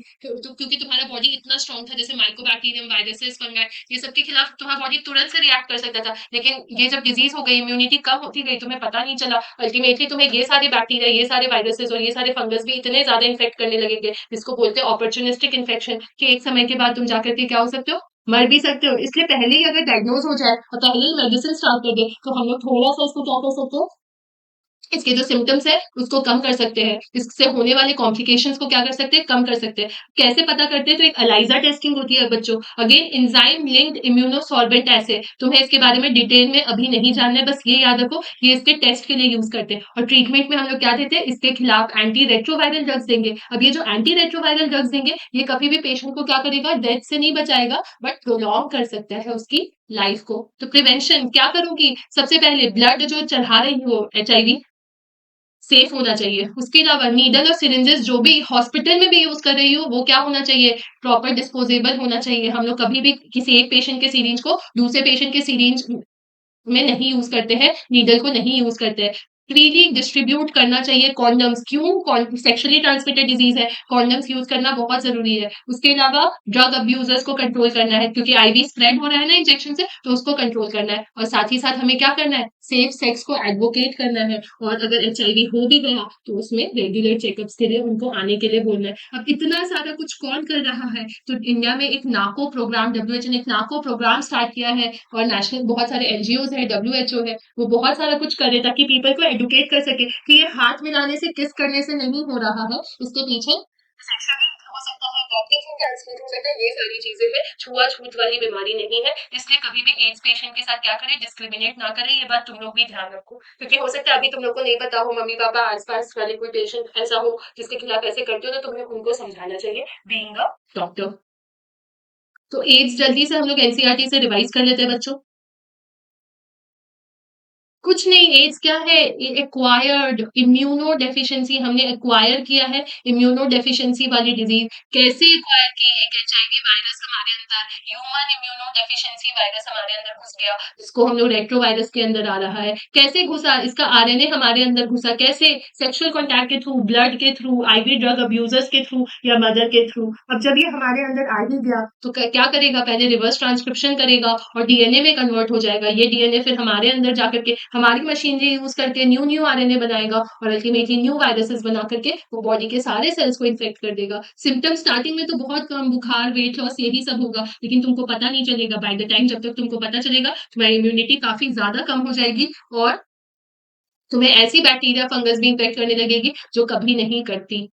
और यहाँ पे क्या होता है जब ये इन्फेक्शन होता है, प्रोग्रेसिव टी लिम्फोसाइट का जो अमाउंट है, वो कम होता जाता है। इसको टेस्ट कैसे करेंगे? एलिसा टेस्टिंग करेंगे। कैसे इससे बचा जा सकता है? बहुत सारा तरीका है। सेफ सेक्स प्रैक्टिस करना साथ ही साथ और क्या-क्या हम लोग कर सकते हैं? हम लोग कभी भी इग्नोरेंस की वजह से नहीं मरना, ये बहुत इंपॉर्टेंट है। नाको है, डब्ल्यूएचओ है, ये लोगों ने बहुत सारे प्रोग्राम्स बनाए हैं। कॉन्डोम्स यूज़ करना है, डिस्पोजेबल नीडल्स और सिरिंजेस हॉस्पिटल्स में यूज़ करने हैं। ब्लड सेफ एचआईवी हम लोगों को ब्लड बैंक्स वालों को एचआईवी का इंपॉर्टेंस समझाना है। ये सारे इंपॉर्टेंट स्टेप्स अगर हम लोग लाइफ में लेंगे तो एचआईवी को क्या कर सकते हैं? प्रिवेंट कर सकते हैं क्योंकि हो गया तो बचाने का चांस तो नहीं है, लेकिन प्रिवेंट ज़रूर किया जा सकता है और अगर हो गया तो उनको हॉस्पिटल रेगुलर आने बोलेंगे क्योंकि उसका जो एंटी रेट्रोवायरल ड्रग्स है, वो डेथ से तो नहीं बचा सकता लेकिन उसकी लाइफ को एक पर्सन की लाइफ को क्या कर सकता है? प्रलॉन्ग ज़रूर कर सकता है। तो कभी भी कोई एचआईवी पेशेंट हो उसको बोलना है दवाई लेते रहना नहीं तो तुम कभी भी मर सकते हो।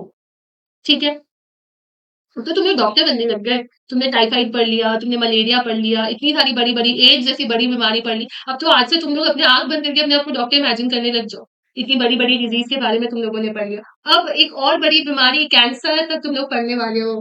अब तुम्हें आज पता चलेगा कैंसर कैसे होता है। कैंसर क्या होता है बच्चों? कैंसर बॉडी में कैंसर सेल्स कैसे होते हैं? सबसे पहले तुम्हें नॉर्मल सेल्स के बारे में पता होगा तो कैंसर सेल से डिफरेंशिएट कर लोगे। तो हमारा बॉडी का जो सेल ग्रोथ और डिफरेंशिएशन होता है वो बहुत कंट्रोल्ड होता है। मतलब हमें पता है किस सेल्स को कितने देर तक डिवाइड करना है, उसके बाद उसके ग्रोथ को रोक देना है, उसके डिवीजन को रोक देना है। तो कैंसर सेल्स में यही जो रेगुलेटरी मैकेनिज्म है वो टूट जाता है। मतलब नॉर्मल सेल्स के पास एक प्रॉपर्टी होती है जिसको हम लोग कॉन्टैक्ट इनहिबिशन बोलते हैं। इसमें क्या होता है कि कोई जो सेल्स जब वो डिवाइड कर रही है तो फिर वो दूसरे सेल्स के साथ कॉन्टैक्ट में आती है और उसको पता है कि हमको अनकंट्रोल्ड ग्रोथ नहीं करना, तो वो दूसरे सेल उसको बोल देता है कि यार तू रुक जा, तेरा काम हो गया। मतलब वो दूसरे सेल के कॉन्टैक्ट में आकर के अपनी ग्रोथ को रोक देती है, दैट इज कॉन्टैक्ट इनहिबिशन। लेकिन कैंसर सेल्स के पास ना यही प्रॉपर्टी, यही रेगुलेशन वाली प्रॉपर्टी नहीं होती। तो कैंसर सेल्स क्या हो रहे हैं? कंटिन्यूअसली डिवाइड किए जा रहे हैं, ग्रो किए जा रहे हैं, उनको तो पता नहीं है। दो टाइप के कैंसर सेल्स होते हैं। एक ऐसे कैंसर सेल्स होते हैं जो एक पर्टिकुलर पॉइंट पे ही ग्रो कर रहे हैं जिसको हम लोग बिनाइन ट्यूमर्स बोलते हैं। एक लोकेशन पे ही वो कन्फाइंड है, वो इधर उधर नहीं जा रहे एक पर्टिकुलर ऑर्गन पे। तो ये क्या करेंगे? लिटिल डैमेज करेंगे। अभी तक बिनाइन ट्यूमर जो है उसको ठीक किया जा सकता है, लेकिन जो मैलिग्नेंट ट्यूमर है बच्चों, मैलिग्नेंट का मतलब क्या होता है? वो इधर उधर जा रहे हैं, वो नियोप्लास्टिक इधर उधर इन्वेड करके आसपास के टिश्यूज में भी जा रहे हैं ब्लड के थ्रू। तो अल्टीमेटली क्या होगा? यहाँ पे ट्यूमर था, यहाँ पे भी हो गया, यहाँ पे भी हो गया, हर जगह बॉडी में स्प्रेड हो गया, जिसको हम लोग मेटास्टासिस बोलते हैं। तो ये तो बहुत खतरनाक बीमारी हो गई। तो ये जो मैलिग्नेंट ट्यूमर्स होते हैं, मैलिग्नेंट कैंसर्स होते हैं बच्चों, वो बहुत खतरनाक होते हैं। उनको ट्रीट करना भी काफी मुश्किल होता है। अब को कैंसर हो क्यों रहा है? कि हमारा नॉर्मल सेल्स कैंसरस क्यों बन रहा है? कुछ लोगों का बन रहा है, क्यों सब लोगों का नहीं बन रहा? तो बच्चों दुनिया में बहुत सारे कार्सिनोजेंस हैं। जैसे मान लो जो एक्स-रेज़ है, गामा रेज़ है, जो यूवी रेज़ है, वो सब क्या करते हैं? हमारे डीएनए को डैमेज कर देते हैं। अगर मान लो हमारी इम्यूनिटी कम है, तो वो सब क्या करते हैं? डीएनए को डैमेज करके नियोप्लास्टिक ट्रांसफॉर्मेशन कराते हैं। अब मतलब नियोप्लास्टिक ट्रांसफॉर्मेशन का क्या मतलब? उसको कैंसर सेल्स में कन्वर्ट कर देते हैं। तो अल्टीमेटली जैसे फिर बहुत सारे जो हम लोग स्मोकिंग करते हैं, तो जो उसमें निकोटीन होता है, वो लंग में कैंसर करवा देता है। ऑन्कोजेनिक वायरसेस होते हैं, जो कि कैंसर करवाते हैं। वो और एक सेल्युलर ऑन्कोजीन्स जिसको हम लोग प्रोटो ऑन्कोजीन्स बोलते हैं, वो भी क्या करते हैं? ऑन्कोजेनिक ट्रांसफॉर्मेशन करा सकते हैं सेल्स का। तो ये सारे कार्सिनोजेन्स हैं। अब हम लोग कैंसर को कैसे डिटेक्ट कर सकते हैं? तुम खुद सोचो कैंसर मान लो किसी पेशेंट को हो गया, तुम क्या बोलोगे उसको क्या करवाने के लिए? सबसे पहले तुमको तो ये आइडेंटिफाई करना पड़ेगा कि किस जगह का कैंसर है। मान लो हम लोगों को कोई जगह के कैंसर की सस्पेक्शन है। उसका थोड़ा-सा टिश्यू लेंगे और उसको माइक्रोस्कोप में देखेंगे कि उसके सेल जो है वो नॉर्मल सेल है कि कैंसरस सेल है। तो एक हम लोग ये कर सकते हैं, मतलब हम लोग बायोप्सी कर सकते हैं। सही बात है, हिस्टोपैथोलॉजिकल एग्जामिनेशन कर लिया हमने।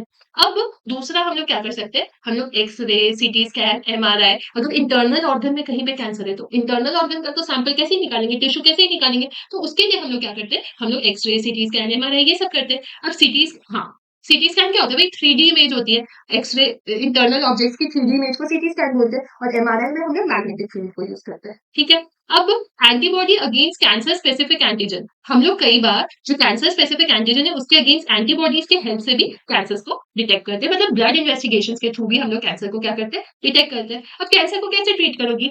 पहले तो सर्जरी करके कैंसर को निकाल सकते हैं और एक होता है रेडियोथेरेपी देना। रेडिएशन दे रहे हैं मतलब हम लोग ट्यूमर जो साइट है जहाँ पे कैंसर है वहीं पे हम लोग क्या करें वहां पे रेडिएशन दे रहे हैं ताकि कैंसर सेल्स की जो साइज है वो क्या हो जाए छोटी हो जाए उसके अलावा हम लोग इम्यूनोथेरेपी देते हैं हम लोग कीमोथेरेपी तो बहुत सुनते होंगे टीवी में भी सुनते होंगे कि कैंसर पेशेंट है चलो उसको कीमो देते हैं कीमोथेरेपी क्या होता है केमिकल दे करके कैंसर सेल्स को मारना लेकिन हमेशा देखा करो जो लोग कीमोथेरेपी करते हैं क्या उनके बाल पूरे कैंसर पेशेंट्स के बाल नहीं होते क्यों क्योंकि इससे हेयर लॉस बहुत ज्यादा होता है और वो लोग काफी ज्यादा अनिमिक भी हो जाते हैं इसलिए देखा करो वो एक्सट्रीम थोड़े वाइट भी लगते हैं बिकॉज ऑफ द अनीमिया जो कि साइड इफेक्ट उनकी थेरेपी का है उसके अलावा हम लोग कुछ बायोलॉजिकल रिस्पॉन्स मॉडिफायर दे सकते हैं जिसको हम लोग अल्फा इंटरफेरॉन्स बोलते हैं जो कि उनके इम्यून सिस्टम को एक्टिवेट करेगा और ट्यूमर को क्या करेगा डिस्ट्रॉय कर देगा इसको जल्दी से एनसीईआरटी से रिवाइज करो कैंसर क्या है बच्चों कैंसर एक खतरनाक बीमारी है जिसमें हमारा जो नॉर्मल सेल है वो कैंसर सेल में कन्वर्ट हो जा रहा है क्योंकि हमारे बॉडी के पास जो नॉर्मल रेगुलेटरी मैकेनिज्म है जिसको कॉन्टैक्ट इनहिबिशन बोलते हैं वो सब क्या हो जाती है खत्म हो जाती है अब कैंसर सेल्स अगर एक पर्टिकुलर जगह पे ग्रो करे तो वो बिनाइन ट्यूमर कहलाएंगे नहीं तो अगर वो इधर उधर स्प्रेड करे तो मैलिग्नेंट ट्यूमर कहलाएंगे मैलिग्नेंट वाले ट्यूमर जो होता है वो ज्यादा खतरनाक होता है वो मेटास्टेसिस की प्रॉपर्टी शो करता है अब ये कैंसर कौन करवा रहा है कार्सिनोजन करवा रहे हैं x ray UV ray gamma ray बहुत सारे केमिकल्स है बहुत सारे वायरसेस है बहुत सारी सेल्स है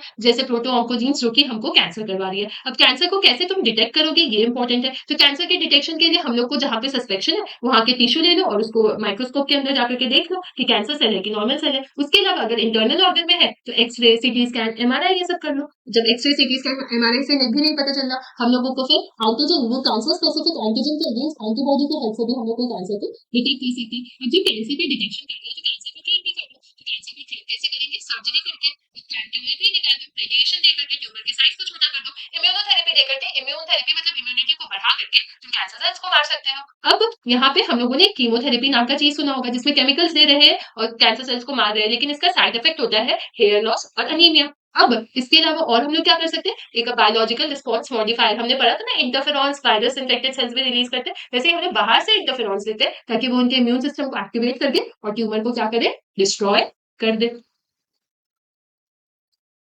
ठीक है बच्चों एक बहुत इंपॉर्टेंट टॉपिक तुम्हारे को एज के लिए that is drugs and alcohol abuse इसके बारे में तुम्हें जानना बहुत ज्यादा जरूरी है क्योंकि सबसे जल्दी तुम्हारे ही एज ग्रुप वाले लोग इसमें एंटर करते हैं सबसे आसान यही एज ग्रुप होता है क्योंकि तुम्हारी माइंड एक एम्प्टी स्लेट की तरह होती है तुम्हें खुद नहीं पता होता कि अभी करना क्या है नहीं करना आसपास जैसे लोगों को देखते हो वैसा बन जाते हो तो अगर तुम्हें ये सारी चीजें पता होंगी तो तुम खुद तो ये सारी चीजों में नहीं जाओगे साथ ही साथ आसपास अगर कोई तुम्हारा दोस्त इस चीज में जा रहा होगा तो तुम उसको भी बचा सकते हो ठीक है तो बहुत सारे ड्रग्स के बारे में है जैसे ओपियोइड्स होते हैं कैनाबिनॉइड्स होते हैं कोकेन होते हैं मुझे पता है 90% लोगों ने ये सारे ड्रग्स के नाम सुन रखे होंगे अब सबसे पहले ओपियोइड्स के बारे में आते हैं बच्चों ओपियोइड्स जो है वो डायरेक्टली हमारे सीएनएस और जीआईटी पे काम करती है ठीक है हेरोइन एक व्हाइट कलर की पाउडर मूवीज में भी दिखाती है जिसको स्मैक बोलते हैं ये डायसिटाइल मॉर्फिन का बना है ये व्हाइट कलर की क्रिस्टलाइन कंपाउंड होती है मॉर्फिन के एसिटाइलेशन से बन रहा है और कहाँ से एक्सट्रैक्ट करते हैं इसको पॉपी प्लांट से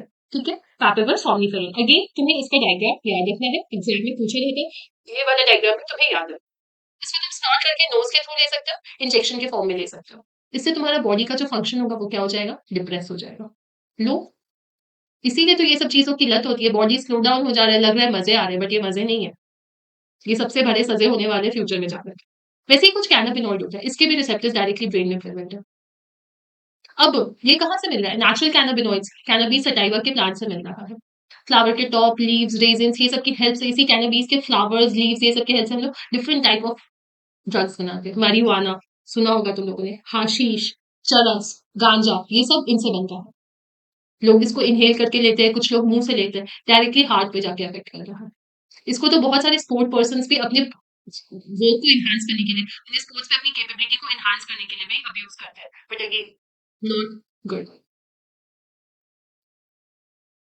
ठीक है अब यहाँ पे आता है कोकेन कोकेन किससे आ रहा है बच्चों कोकेन कोका प्लांट से आ रहा है दैट इज एरिथ्रोजाइलम कोका से आ रहा है कोकेन को हम लोग कॉमनली क्या बोलते हैं कोक या फिर क्रैक बोलते हैं सब प्लांट से ही ऑलमोस्ट मिल रहे हैं हमें ये प्लांट्स का शेप और फीचर्स हमें याद रखना है इसको भी स्नॉट करके ले रहे हैं ये क्या कर रहा है डोपामिन के ट्रांसपोर्ट को अफेक्ट कर रहा है एक्शन सीएनएस में ये क्या करेगा यूफोरिया तुम्हारी एनर्जी बढ़ा देगा तुम्हें लगेगा कोकेन खा के मजा आ गया बट वो मजा नहीं अगेन वो सजा है एक्सेसिव डोसेज में लेने से हैलुसिनेशन हो जाएगा कुछ और ड्रग के नाम बताओ जो हैलुसिनेशन कराते हैं अट्रोपा बेलाडोना गांव में मिलती है दतूरा ये तो सबने बहुत लोगों ने देखा होगा और एलएसडी ये सारे हैलुसिनोजेनिक ड्रग्स है बच्चों, सारे drugs is not for you, ये याद रखना। Opioids, cannabinoids and cocaine.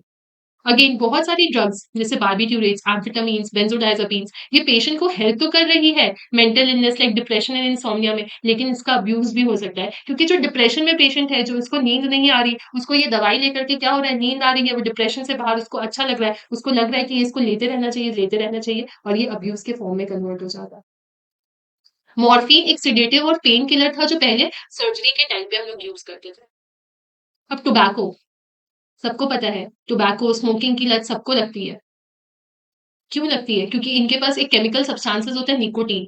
Nicotine क्या करता है डायरेक्टली हमारे एड्रिनल ग्लैंड पे जाता है। एड्रेनलिन मतलब हमारा बीपी, हार्ट रेट हमारा मतलब बॉडी में एनर्जी तुरंत से लगेगा कि बस स्मोक कर लिए तो मज़ा आ गया।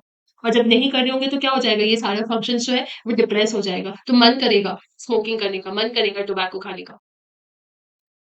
लेकिन हर टोबैको कंज्यूमर को पता होगा कि उसमें क्या लिखा होता है smoking is injurious, tobacco is injurious. क्यों? क्योंकि वो लंग कैंसर, ब्लैडर में cancer, throat cancer, bronchitis, lungs को डैमेज कर सकता है, हार्ट में प्रॉब्लम, गैस्ट्रिक अल्सर जैसी भयानक बीमारी कर सकता है। इसके वजह से ऑक्सीजन की डेफिशिएंसी हो रही है हमारी बॉडी में और सीओ का कंटेंट जो है वो बॉडी में इंक्रीज हो जा रहा है। चबाते रहो दिन भर, बहुत लोग दिन भर चबाते रहते हैं गुटखा, ओरल कैविटी की कैंसर हो जाती है। पता नहीं क्या मजा आ रहा है तुम लोगों को। सबसे कॉमन एज अगेन मैंने बोला ना एडोलेसेंस सबसे जो ईज़िली इसके अंदर एंटर करते हैं। क्यों? क्योंकि वो ब्रिज है चाइल्डहुड और एडल्टहुड उन्हें नहीं उन्हें ल कुछ को लग रहा है हम बच्चे तो नहीं रहे, लेकिन ये भी बड़े तो नहीं हो गए। ये बचपना है कि बड़ापन है, ये इसके बीच का जो कन्फ्यूज़न वाला एज होता है, उसको हम लोग बोलते हैं एडोलेसेंस। क्योंकि चाइल्ड धीरे-धीरे मैच्योर हो रहा है, वो सोसाइटी में पार्टिसिपेट करना चाह रहा है, उसको बस सही डायरेक्शन नहीं मिल रहा है और वो अल्कोहल अब्यूज़ में एंटर कर जा रहा है, ड्रग अब्यूज़ में एंटर कर जा रहा है। 12 साल से 18 साल की एज को हम लोग बोलते हैं एडोलेसेंस पीरियड। अब एडिक्शन कोई चीज़ का तुमको एडिक्ट तुम कैसे बन सकते हो? क्योंकि तुम साइकोलॉजिकली अटैच हो रहे हो कुछ ऐसे इफेक्ट जैसे यूफ़ोरिया से। साइकोलॉजिकल अटैचमेंट तुम्हें थोड़ा देर के लिए इतना अच्छा लग रहा है कि तुम्हें मज़ा आ जा रहा है, इसलिए तुम्हें उस चीज़ का एडिक्शन हो जा रहा है। इतना अच्छा लगने लग रहा है कि तुम्हें पता है कि उसके यूज़ करने से तुम अपने आप को खराब कर रहे हो, फिर भी रिपीटेडली यूज़ कर रहे हो। अल्टीमेटली क्या होगा? तुम्हारे बॉडी का जो टॉलरेंस लेवल है, वो बढ़ जाएगा। बार-बार ड्रग्स यूज़ करोगे तो क्या होगा? टॉलरेंस लेवल छोटे अमाउंट से कुछ नहीं होगा, तुम ज़्यादा-ज़्यादा डोज़ लेने लगोगे। ज़्यादा-ज़्यादा डोज़, ज़्यादा एडिक्ट पूरी तरह से डिपेंडेंट होना। अब जब तुम उसको छोड़ने की कोशिश करोगे तो क्या होगा विथड्रॉल फीचर्स आएँगे, विथड्रॉल सिंड्रोम आएगा अगर तुम उसको अचानक से छोड़ने की कोशिश करोगे। अगर तुम किसी चीज़ के एडिक्ट हो जाते हो तो तुम उसको आसानी से नहीं छोड़ सकते। छोड़ोगे तो तुम्हें हाथ काँपने लगेंगे, घबराहट होने लगेगी, पसीना आने लगेगा और जब तक तुम वापस से उसको नहीं लोगे तब तक ये चीज़ें ठीक नहीं होंगी। ये बच्चों लाइफ थ्रेटनिंग है, ऐसा कभी नहीं करना है। तुम्हें सुन कर के समझ आ रहा होगा कि ये कितनी खराब चीज़ है। अगर कोई आस-पास दोस्त किसी को भी जानते हो जो ये सब चीज़ में एंटर्ड है, तो काइंडली उसको जाकर के हेल्प करो।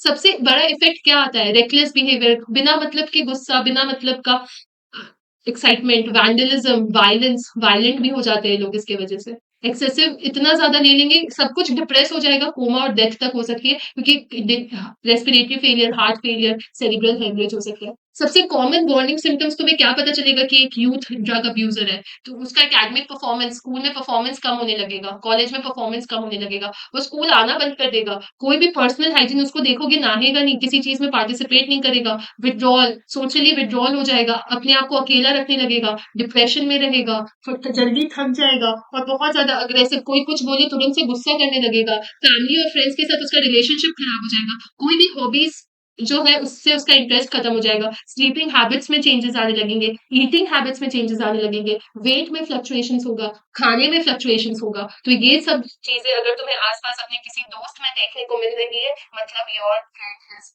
अंडर ड्रग अब्यूज़ और बहुत आदत लग चुके हैं, तो kindly being a to be doctor.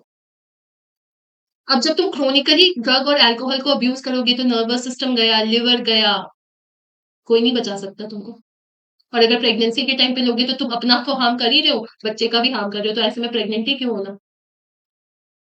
कई बार स्पोर्ट्स पर्सन भी बच्चों मिसयूज करते हैं ड्रग्स का। उन्हें लगता है ये ले रहे हैं, उनका परफॉर्मेंस एनहांस हो रहा है, जैसे नार्कोटिक जैसे anabolic steroid, diuretic and hormones ये सब लेकर के। उनको लगता है कि मसल का स्ट्रेंथ बन रहा है, उनके अंदर गुस्सा, अग्रेसिवनेस आ रहा है, वो अच्छे से बस परफॉर्मेंस दे देंगे, लेकिन ऐसा नहीं होता है बच्चों। जो वो स्टेरॉइड्स ले रहे हैं, जो एनाबॉलिक स्टेरॉइड्स, जो जिम ये सब में भी बहुत लोग लेते हैं, बच्चों वो मेल फीमेल्स में मेल लाइक प्रॉपर्टी प्रोड्यूस कर देगा। फीमेल्स की जो वॉइस है, वो मेल जैसी हो जाएगी। बहुत ज़्यादा मूड स्विंग्स होंगे, बहुत डिप्रेशन, मेंस्ट्रुअल साइकिल पूरा इधर-उधर हो जाएगा, पूरे चेहरे बॉडी में हेयर्स आने लगेंगे, क्लाइटोरिस बड़ा हो जाएगा, डीपन हो जाएगा वॉइस का, सोचो कितना खराब लगेगा। और वही मेल्स में जस्ट उल्टा, मेल्स में लड़की जैसे एक्ने, अग्रेसिवनेस, मूड स्विंग्स उनमें भी, डिप्रेशन उनमें भी, टेस्टिकल छोटू सा हो जाएगा, स्पर्म का प्रोडक्शन रुक जाएगा, किडनी और लिवर डिसफंक्शन हो जाएगा, उनमें फीमेल जैसे ब्रेस्ट आने लगेंगे, प्रीमेच्योर गंजे हो जाएंगे और प्रोस्टेट ग्लैंड्स का इन्लार्जमेंट हो जाएगा।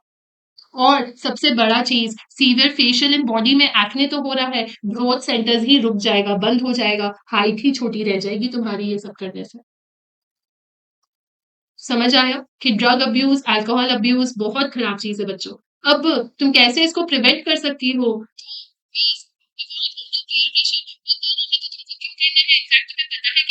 क्या हो रहा है तो जाकर के उसे मना कर दो। मोस्ट ऑफ द डॉक्टर्स बच्चों, मैंने अपने कॉलेज में भी देखा है, और ऐसा माना जाता है कि स्मोकिंग करते हैं। अब बात की उनको पता है कि स्मोकिंग खराब होती है, बट तुम्हें वो डॉक्टर्स नहीं बनना है। फिर एजुकेशन एंड काउंसलिंग करना भी बहुत इंपॉर्टेंट है। ये किसका काम है? तुम्हारा काम है, हमारा काम है, जिनको नॉलेज है उनका काम है। और हम लोग देखते हैं ना, कैसे हम लोग अपने आप को मतलब एजुकेट और काउंसिल किस हिसाब से कर सकते हैं? म्यूजिक सुनो, योगा करो, हेल्थी चीजें ऑप्शंस अपनाओ, रादर देन ये सारी चीजों करने के बदले। Seeking help from parents and peers सबसे अच्छा बात है। तुम्हें अपने दोस्त को उस लाइन में लाने की जरूरत नहीं है, तुम्हें अपने दोस्त को बताने की जरूरत है कि हाँ, मैं इससे परेशान हो रहा हूँ, मुझे इससे निकाल दो। डेंजर साइंस, जितने भी पेरेंट्स हैं, टीचर्स हैं, फ्रेंड्स हैं, उनको वो डेंजर साइंस देखने चाहिए। तुम्हारा दोस्त स्कूल क्यों नहीं आ रहा? क्यों उसका एकेडमिक परफॉर्मेंस खराब हुए जा रहा है? क्यों वो इतना डर्टी रह रहा है? क्यों वो दिन भर सो रहा है और रात भर जग रहा है? ये सारी चीजें तुम्हें देखनी पड़ेगी। लुक फॉर डेंजर साइंस, ताकि तुम उससे बाहर निकाल पाओ। क्यों?